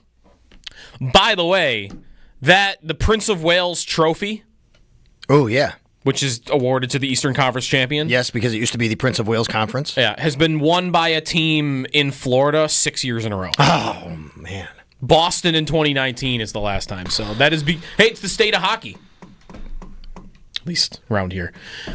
Anyways, let's go to the Western Hotline and let's bring in Tom Gazzola, a buddy from Oil Stream, pre- and post-game show host for Edmonton Sports Talk, and my former co-host on the Locked On NHL podcast as well. Tom, what's up, man? Good to talk to you, and thanks for getting up early for us. No, thank you, Joe. It's beautiful here in Edmonton. The sun's been up for like an hour, I swear to God. So you just wake up. It's actually really, really nice up here. So my pleasure, and I'm not going to lie to you. As soon as the sun wakes up, I'm like a squirrel, and I'm just like fidgeting all over. Like, I'm missing something. I'm getting FOMO, so yeah, I'm just sipping on a coffee before I go into the studio for today. It's a big one here in oil country, and good to be back on the airwaves with you. All right, so I'm not taking you away from like an early morning golf round or anything out there. Is it that nice? Because here it's been raining and 50 here, Tom, for 50 Fahrenheit. It's been cold and rainy for like a week. Yeah, it is actually legit gorgeous here. I would think convert from Celsius to Fahrenheit. I think we're in the mid 80s.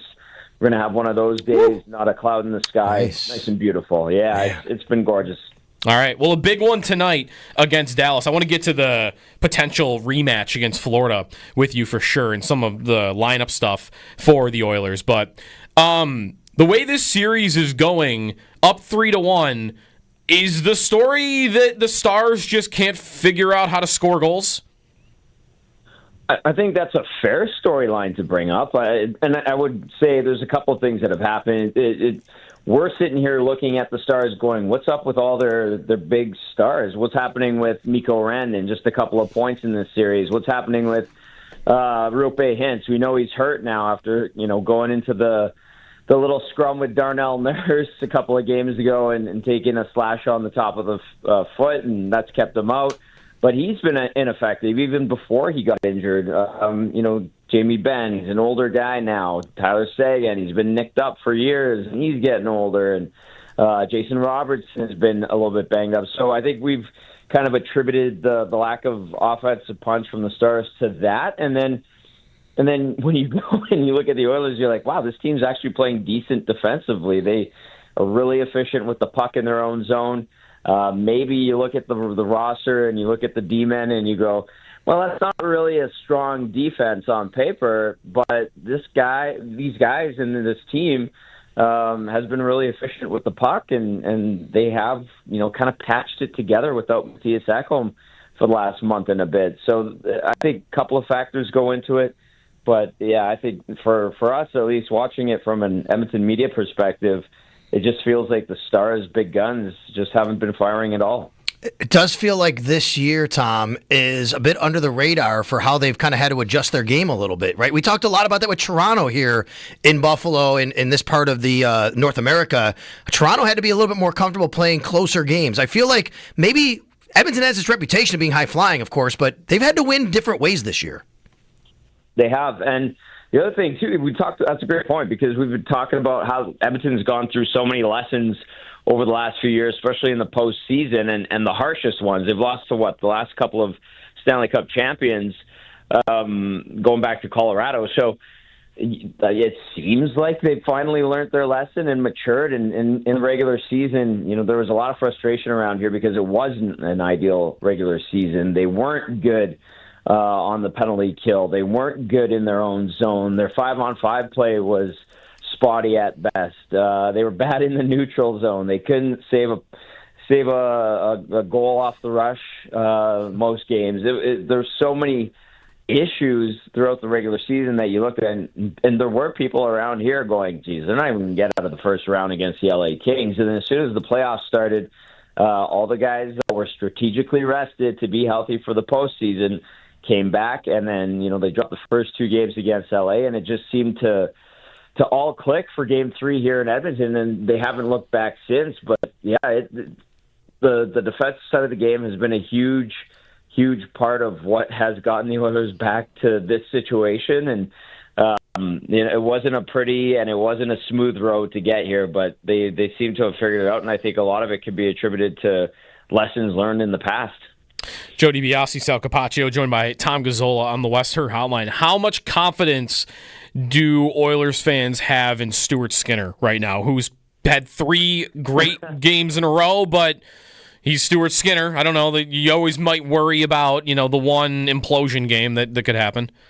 Yeah, well, Joe, if you would have asked me that about 2.5 weeks ago, they hated him. They thought that Olivier Rodrigue, who's been toiling in the minors for the last 4 or 5 years, was the answer after Calvin Pickard went down mid-series against the Vegas Golden Knights. But now Stu Skinner's kind of won them over again. He's starting to show the same type of play that he had last year in the postseason after the Vancouver series, where he had to get pulled for a couple of games. Calvin Pickard went in, won one, lost one, and then Stuart Skinner went and he shut the door the rest of the way. Obviously, tough go against the Florida Panthers in the first 3 games of the Stanley Cup final last year, but his MO right now, they're calling him Mr. Game 4. He's 6-0 now in Game 4s in his career. A couple of shutouts in there. I think he's got it down to like a 123 goals against average, like a 930-something save percentage.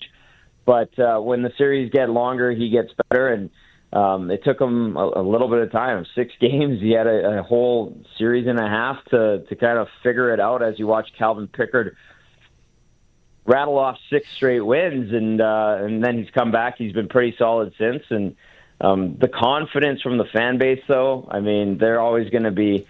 This is a fan base that's never really appeased until you go and win a Stanley Cup, and we make the joke that this team could win 16 in a row in the playoffs, and some fans will still go, well, should have been 82-0 in the regular season. I'll tell you what, this team, I'll give them this one. But it's just that fickle a fan base at times. And of course I'm exaggerating, but when it comes to the confidence in Skinner, it's growing back. He is winning over the fans a little bit, but there are still some detractors out there that look at him and go, yeah, well, Calvin Pickard's better, still on a 6-game winning streak. Get him in here as soon as Skinner lets in more than 2 goals in a game. Tom, how big of a loss is Zach Hyman? Noted Bills fan Zach Hyman out for probably the season, it looks like, after wrist surgery. How big of a loss is that for the Edmonton Oilers?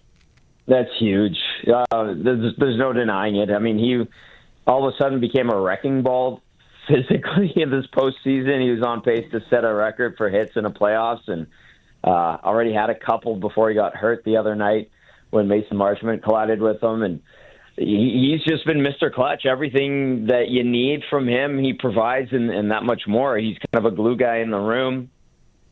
The guys generally love him, and he's not the fastest guy. He doesn't do it the prettiest way, but he gets the job done, and they're going to miss that tenacity. They're going to miss that physical play. They're going to miss that offensive punch at key moments, and probably one of the best signings in franchise history. And he is a guy that I think it was a bit of heartbreak for fans to see him get hurt, and people were wishful and hopeful that it wasn't that bad. But once you saw him not come back in that first period, you knew it had to be bad, because that's a guy that'll play through a lot of pain. Had a Bouchard bomb taken off the face, I think, last year or earlier this season, but last calendar year.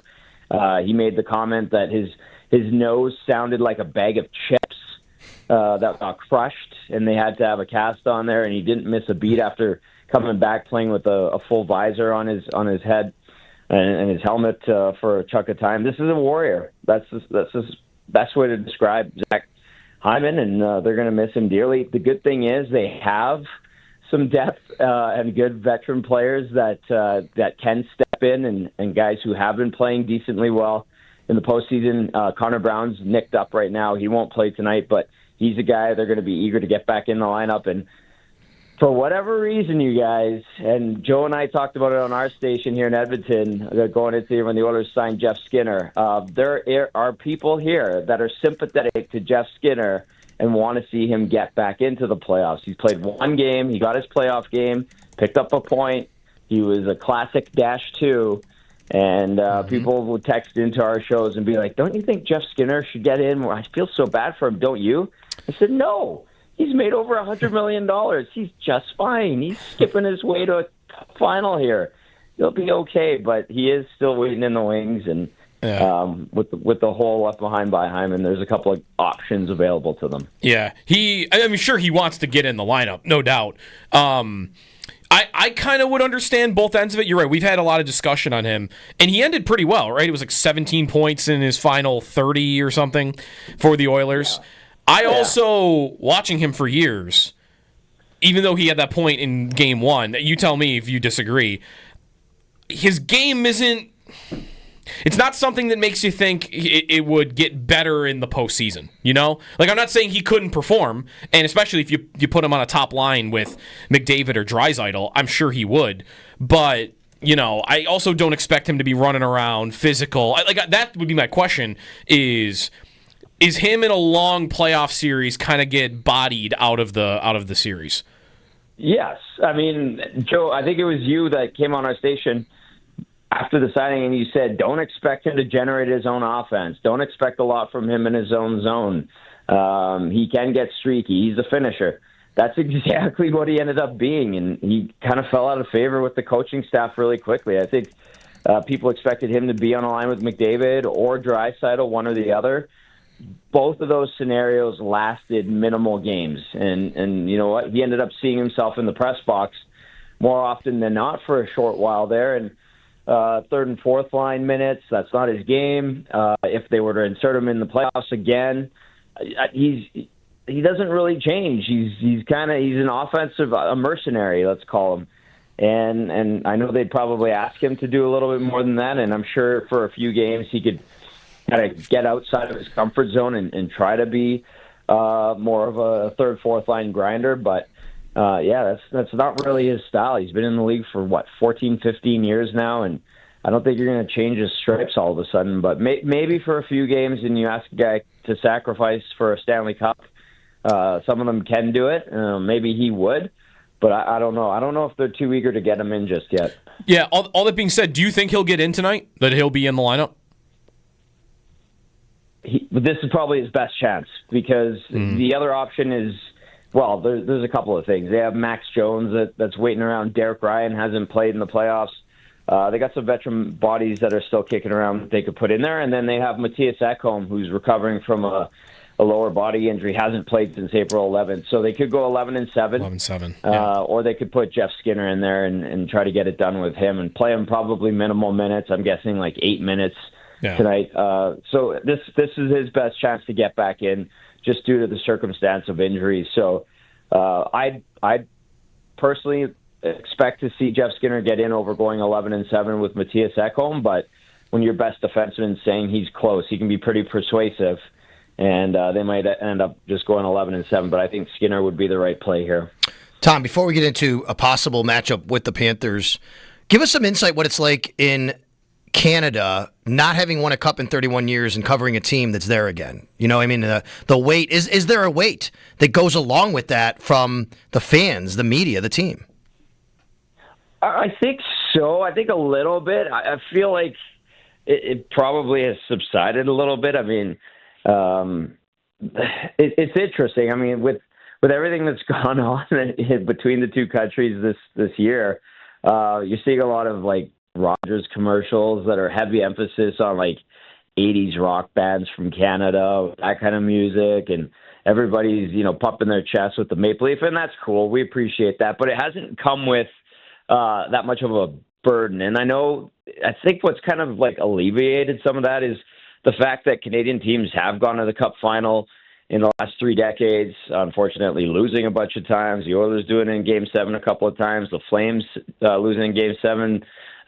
We saw the Canucks lose in Game 7. So Calgary, who else? Ottawa got in there. Montreal, which was weird. But I think that has kind of alleviated some of the quote-unquote pressure in Canada for a Canadian team to get it done. Obviously, this streak since '93 is something that Canadians aren't particularly happy about, but I don't think it's as big of a deal. But I think once that gets wrapped up and it's gone, people will just look at it as a footnote. But I think just the fact that you're in a Canadian market and this is our game, I don't think anybody hides it. There's always going to be that added pressure to get it done. These guys can't go anywhere in Edmonton, Vancouver, Calgary, Ottawa, Winnipeg, whatever, you name it, without people recognizing them. You want to go get gas? Well, people are going to tell you about the power play. You want to go get groceries or you want to go for a movie night or something like that? Well, you're going to hear about why didn't you beat the Flames 2 weeks ago? Stuff like that. Like, it's always going to be there, but the onus, because it's a Canadian team, to get it done and hasn't happened since '93. I don't think it's as big of a thing as maybe it used to be, especially after the last 10 to 15 years. Yeah. The rematch, Tom Gazzola is with us on the Western Hotline for a few more minutes. The Panthers are through, and I don't want to fast forward you. They still got to win a game here. But if the Oilers do get through, how different would you expect a matchup to be? How much more confident would you expect to be about the Oilers' chances in a series against Florida? Both teams are banged up. I mean, Hyman out is big. The Panthers, I mean, Reinhart is playing through injury. I don't think Kachuk looks healthy. He's still putting up points, but he just doesn't look like he can move all that well. He's so physical that he'll figure out a way to make an impact anyway. But I don't know, how does this Panther team compare from the one that Edmonton saw last year, in your opinion? Joe, I think it's similar, honestly. And I don't know what to expect so much. How should I explain this? I think it's more so watching the Oilers to see if they can figure out the Florida Panthers. I think there was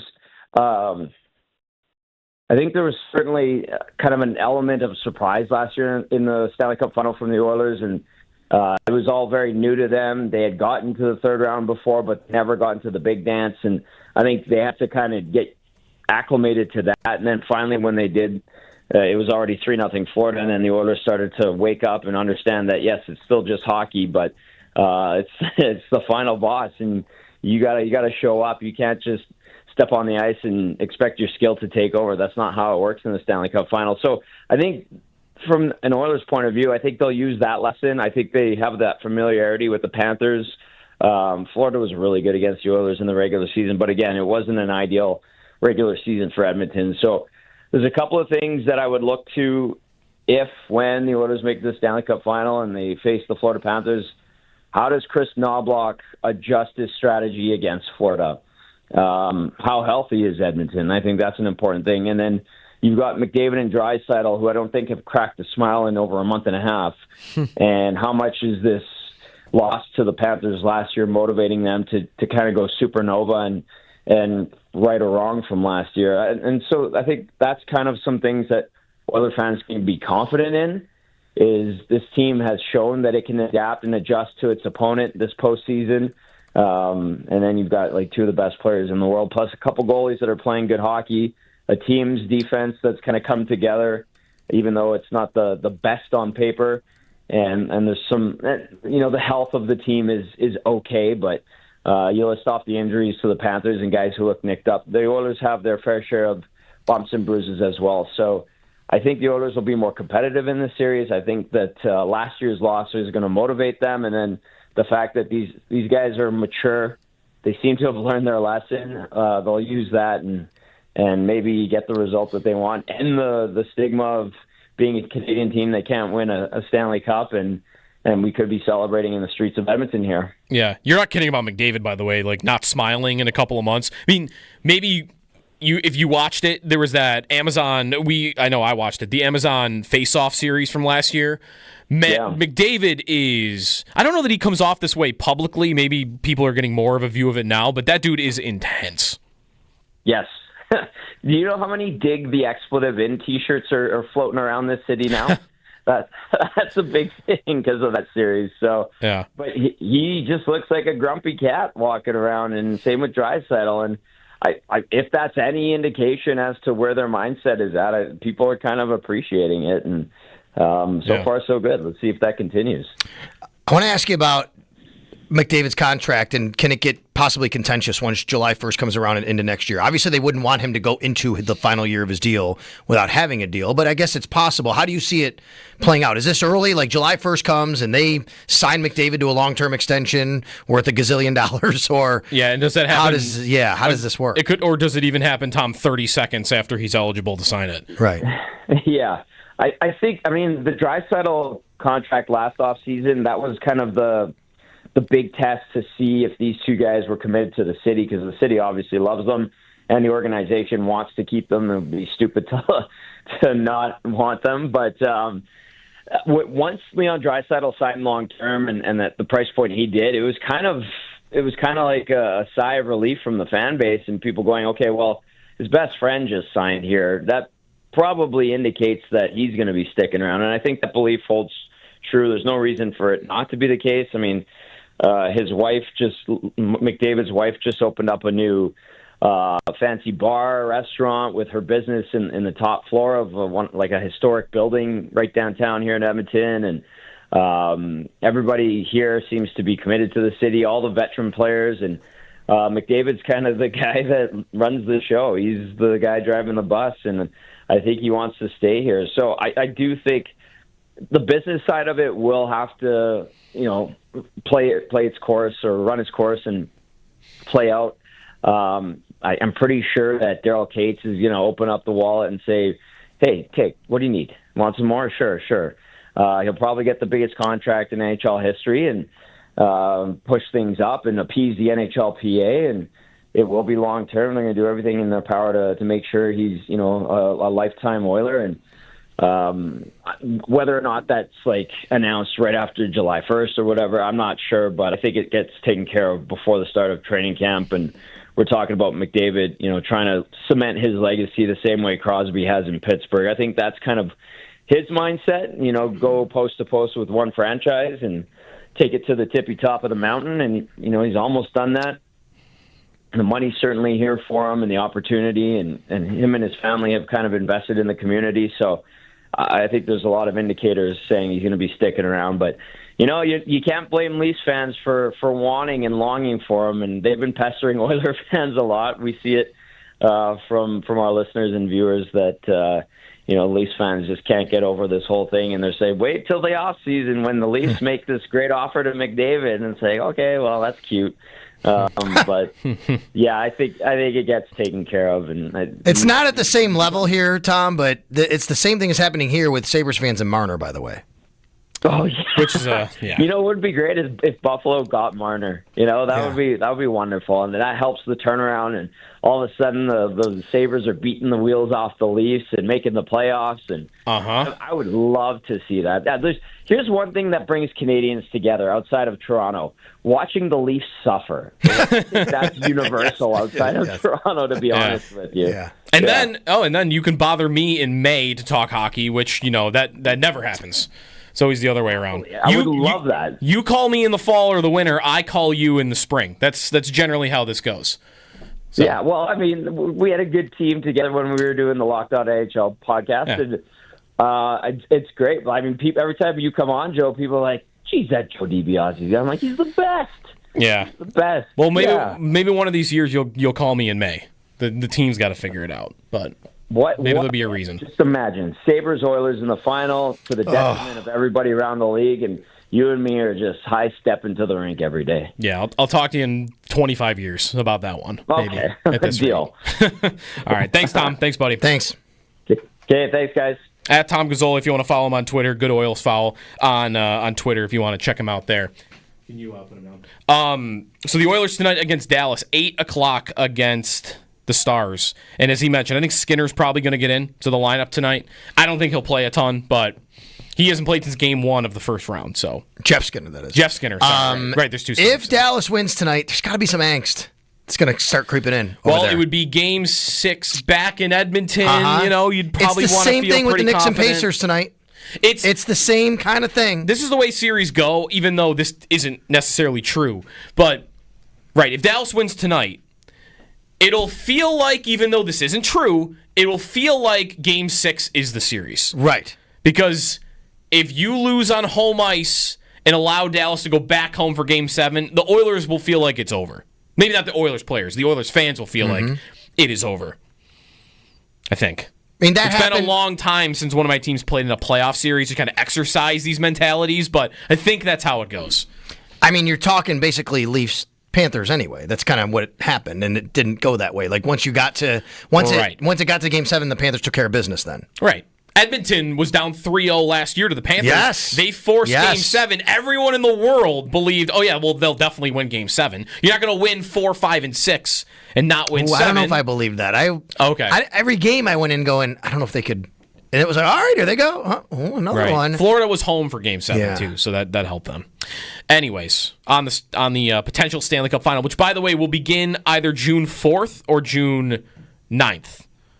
I think that's right. June 4th or June 7th. It's dependent on what happens tonight. If the series ends tonight, then June 4th will be game 1 between the Oilers and the Panthers. 803-0550 is the question, or is the phone number. I've got a question for Sal about quarterbacks when we come back, pertaining to the upper echelon and whether there's anyone that wants to join that club this season. I'll ask that when we come back here on WGR.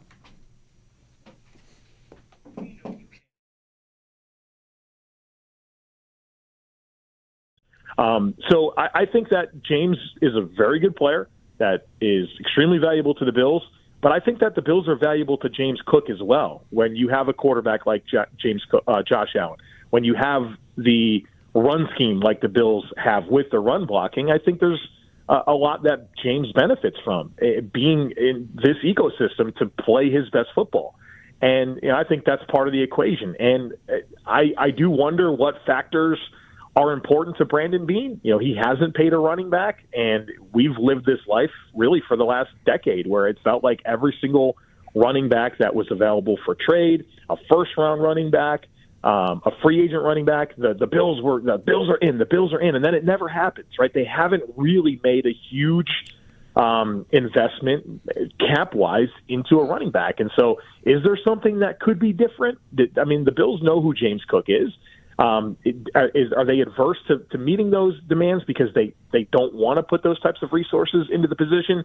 There's so many questions in play here, and obviously James Cook is going about this in a unique way that we haven't necessarily seen yet under Brandon Beane, where negotiating through the media and making statements with his attendants and different actions, putting the house for sale, whatever you would want to point to. It's a different strategy that A lot of extensions have been handed out in Buffalo, and they've always been tied to consistency and work and showing up. And, so it's definitely a really uncharted territory. I'm curious to see how this ends. And I guess back to the root of your question, I do think that James Cook is a valuable player, but I also think that the Bills are very valuable to James Cook.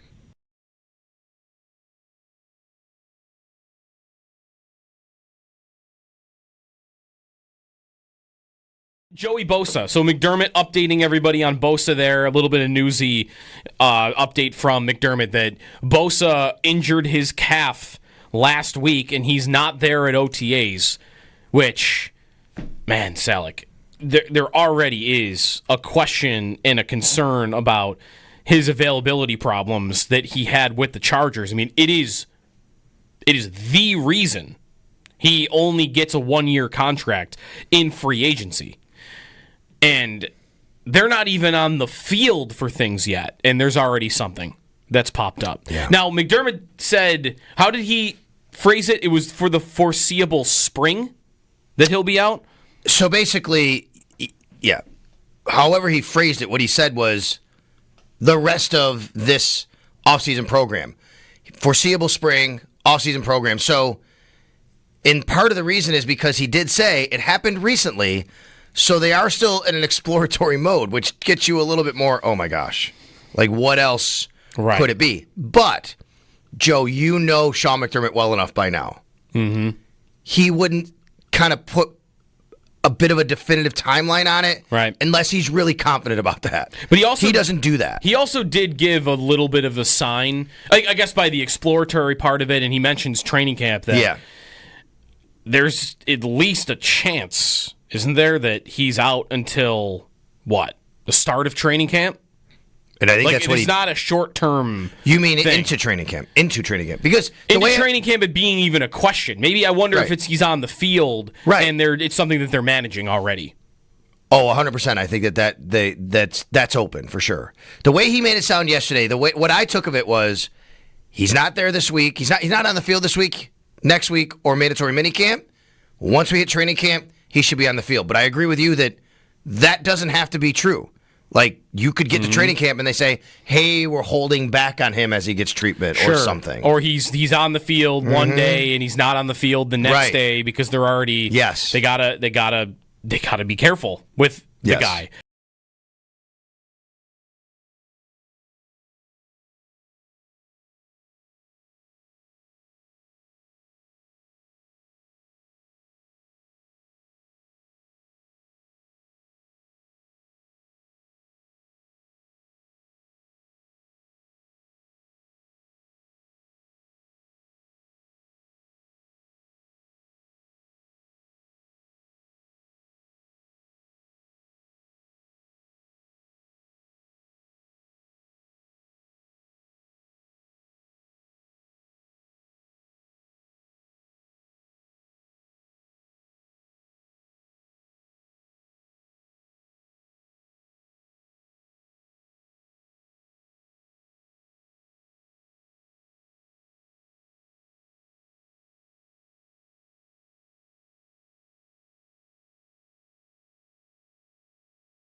It's a personal belief, and I really appreciate what he did because I understand the risk, that there's a bit of a risk. So the story goes like this. I don't believe that the coaches should shake players' hands at the end.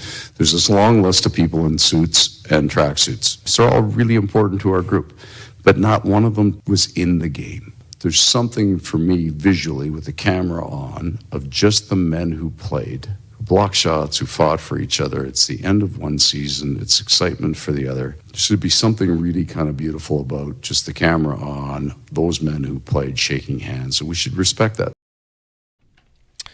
That is Paul Maurice, the head coach of the Florida Panthers. He is not a fan of coaches being in the handshake line after the game, after the series. So he asked Rod Brindamore if they could skip it yesterday, and they did. And I guess he did the same with Craig Berube against Toronto, and I had missed that. Is this a weird take, an action by Maurice? Does it make sense?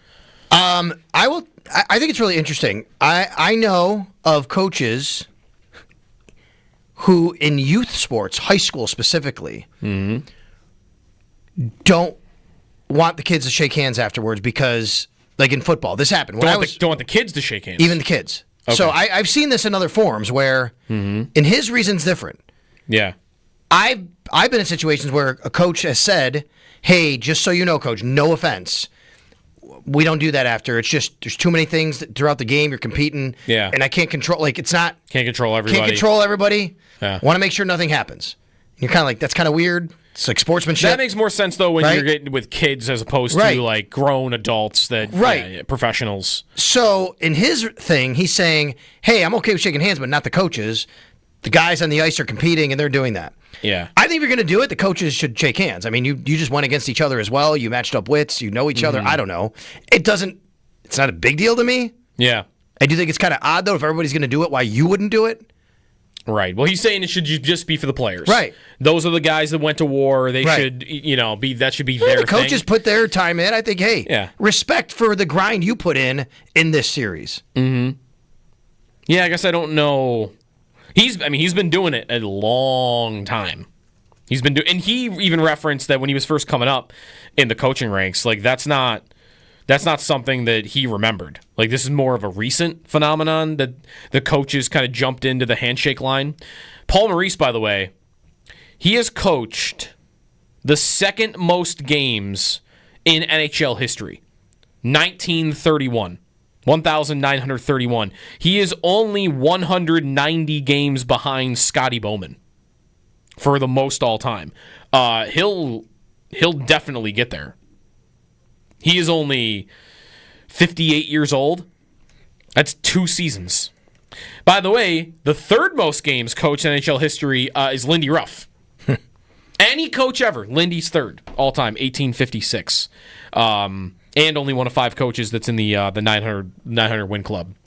So hockey continues, 8 o'clock tonight for Stars and Oilers. I was talking about this the other day.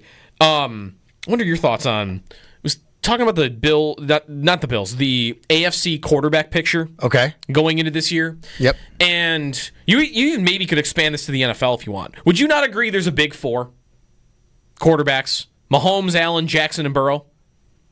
Yes. There's a big 4, right? I mean, there are people who go, well, where's Jalen Hurts? He's won a Super Bowl. Right, I know. But I think that generally when people talk about the best quarterbacks in the NFL, the most talented, the best whatever, it's all in the AFC, Allen, Mahomes, Burrow, Lamar Jackson, whatever order. Right. And all 4 of those guys are young. None of them hit 30. They're all here for a while. Do you think it'll become a Big 5? With? Anybody. Do you think there is anybody that on a year-to-year basis, they're going to be on that pinnacle that those 4 this year, starting this year? Sure. Or when? Does anybody take that leap this year where, okay, it's not a Big 4 anymore, it is a Big 5? This guy is on that level. The guy everyone has been... Herbert, this is what I said the other day. Everyone's waiting for Herbert to do it, and he hasn't done it. And the other guy that I mentioned that I think... The hype was he's capable of it, and similar to Herbert, it just hasn't come together, and he might even feel further away, is Trevor Lawrence. And I don't think anybody thinks Lawrence is going to do it. I don't have Lawrence doing... The reason I say is because that's what he was as a prospect. He was slam dunk, surefire, best quarterback prospect in a decade. He's going to come in and be one of the best quarterbacks in the league, and that has not happened. He is not that guy. He's pretty good, but he's not. And so you don't think he's even... Do you think Herbert is the only one in the AFC that is capable of doing that? What about Stroud? If you would have asked me last year, I'd say yes. On Stroud? Now I'm like, not really sure. Like, I didn't like his year last year. I didn't either. They changed coordinators now. Yep. Right? The offensive line is like, what are they doing? There's a lot of question marks about the moves they've made. What's around him does not look great. Right. His line didn't even get. I don't even think they really did much to improve it. I think the guys that you have to think about this for are Jordan Love. That's a good one. I didn't think of him. Jordan Love is good.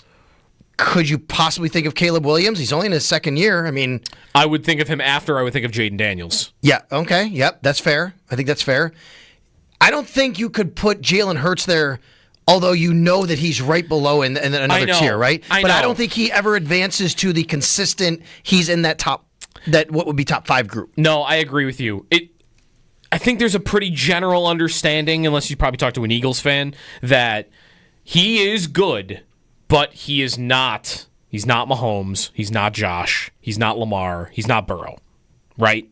Like there's a gap there. He is one, but just because you're the most accomplished doesn't mean that you are that elite, that you are one of the best. He plays on a team that has almost a perfect roster.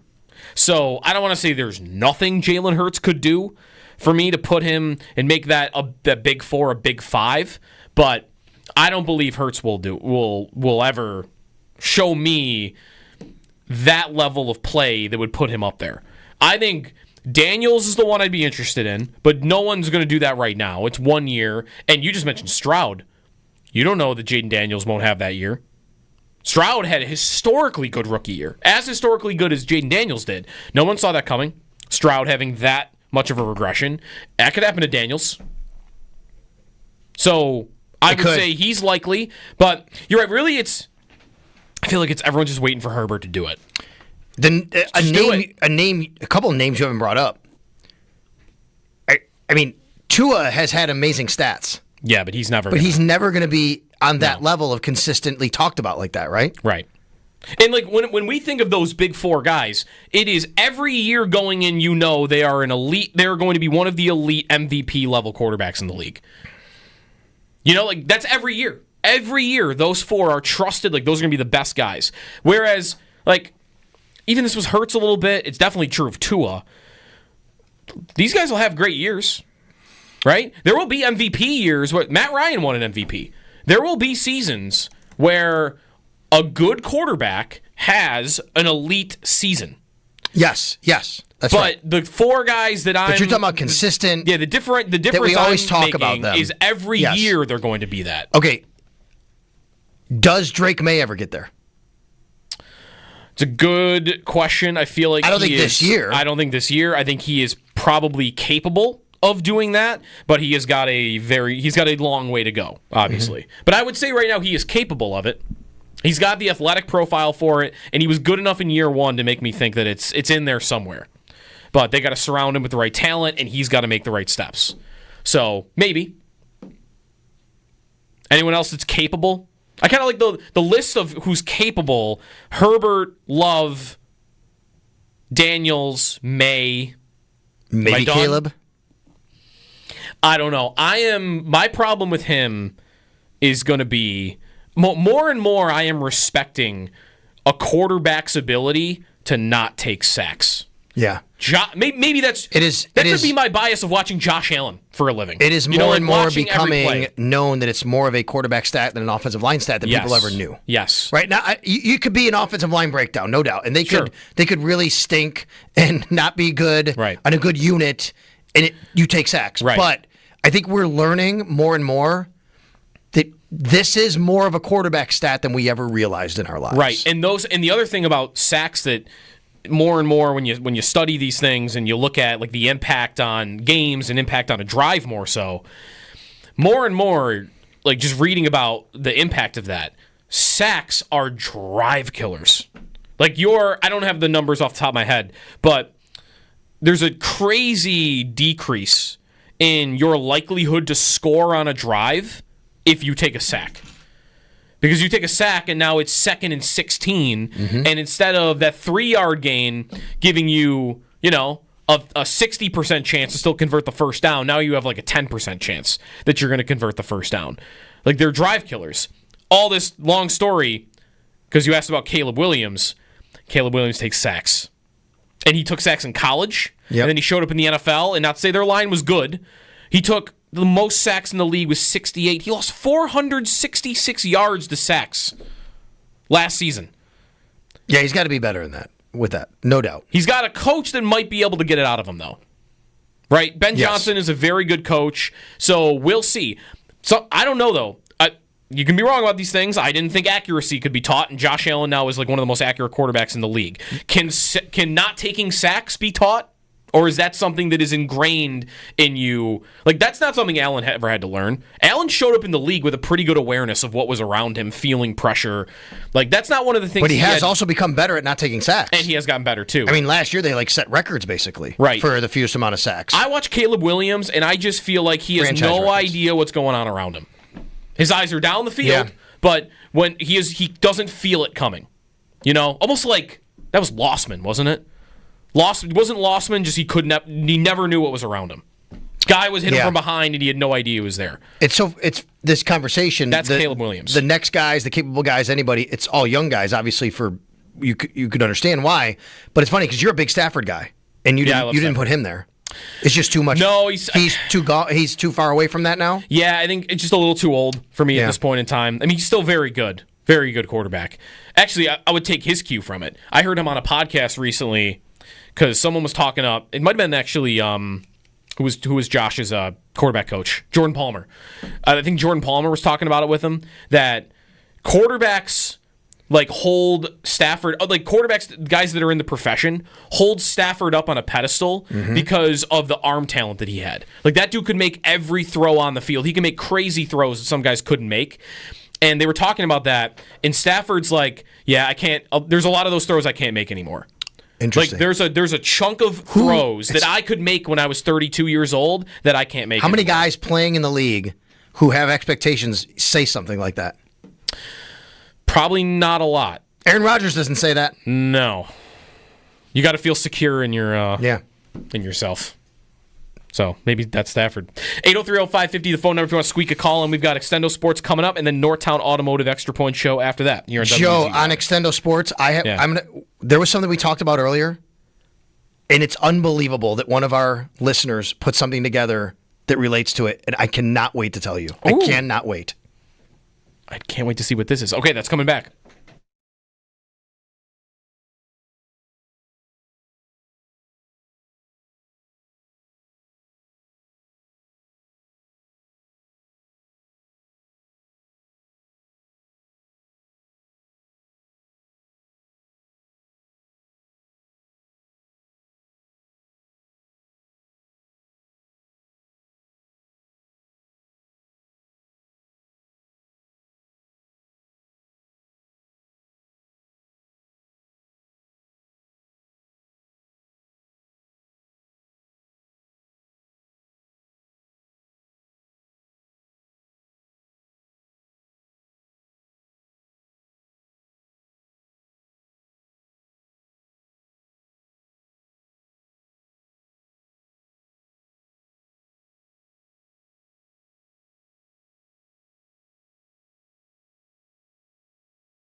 All right, Joe, this is right, amazing. What do you got? Okay. I mean, we were talking earlier about the Kevin Bacon game. It's called 6 Degrees of Kevin Bacon. Yeah. 6 Degrees of Separation from Kevin Bacon, whatever you want to call it. It's basically you could take any actor in any movie or actress and say, oh, they were in this movie with this person, who's in this movie with this person, and within 6 you'll get to Kevin Bacon. Yep. Truth is, you could probably do it with almost any actor, right? Someone once said it's just more fun with Kevin Bacon, but he's been in so many things. Mm-hmm. We were talking about this earlier, and Paul on Twitter, thank you, Paul, X, says, here is Sal Capaccio's pathway to Kevin Bacon. Sal Capaccio in Holiday Touchdown, a Bills love story with Matthew Daddario. Uh-huh. Matthew Daddario in Holiday Touchdown with Harry Shum Jr. So I guess you can do the same one there. Harry Shum Jr. in Shadowhunters and Crazy Rich Asians with Constance Wu. Constance Wu in Crazy Rich Asians and the film Hustlers with Julia Stiles. Julia Stiles in Hustlers and Silver Linings Playbook with Bradley Cooper. Bradley Cooper in Silver Linings Playbook and The Midnight Meat Train with Kevin Bacon. There it is. I think you could probably get any person who's been in a movie then to Kevin Bacon. You got the Bradley Cooper, too. There you go. I mean, I don't even know. Wow. I can't even confirm any of these, but I think they're movies and they're TV series. But either way, someone did it. Paul, thank you for the hustle, though. That is amazing that someone did that. I appreciate it. It's super cool. Who's your favorite actor? Ever? Ooh, big Pacino fan. Pacino. De Niro. I mean, I love the mafia movies. Think the mob movies. Leonardo DiCaprio is incredible. Okay. I think he's so versatile. I don't know if I have a favorite. I just think some of these. All right, well, let's take DiCaprio. Do we think we could get you to DiCaprio in 6 Degrees? Sure, I'm sure you can. Daniel Day-Lewis, I love. Daniel Day-Lewis? Yeah. I think he's amazing. I bet we can get you to Pacino, too. Was Bradley Cooper and Al Pacino ever in a movie together? Oh, they had to be, right? No, they've never been together. But I bet I could find someone. They've never been in one together. I bet I could find Cooper in a movie with someone who's been in one with Al Pacino pretty easily. Yeah. So you would get pretty there. Sure we could do that. Bradley Cooper is really your branch, I feel like, to anybody in the sphere you want. There you go. You could get there.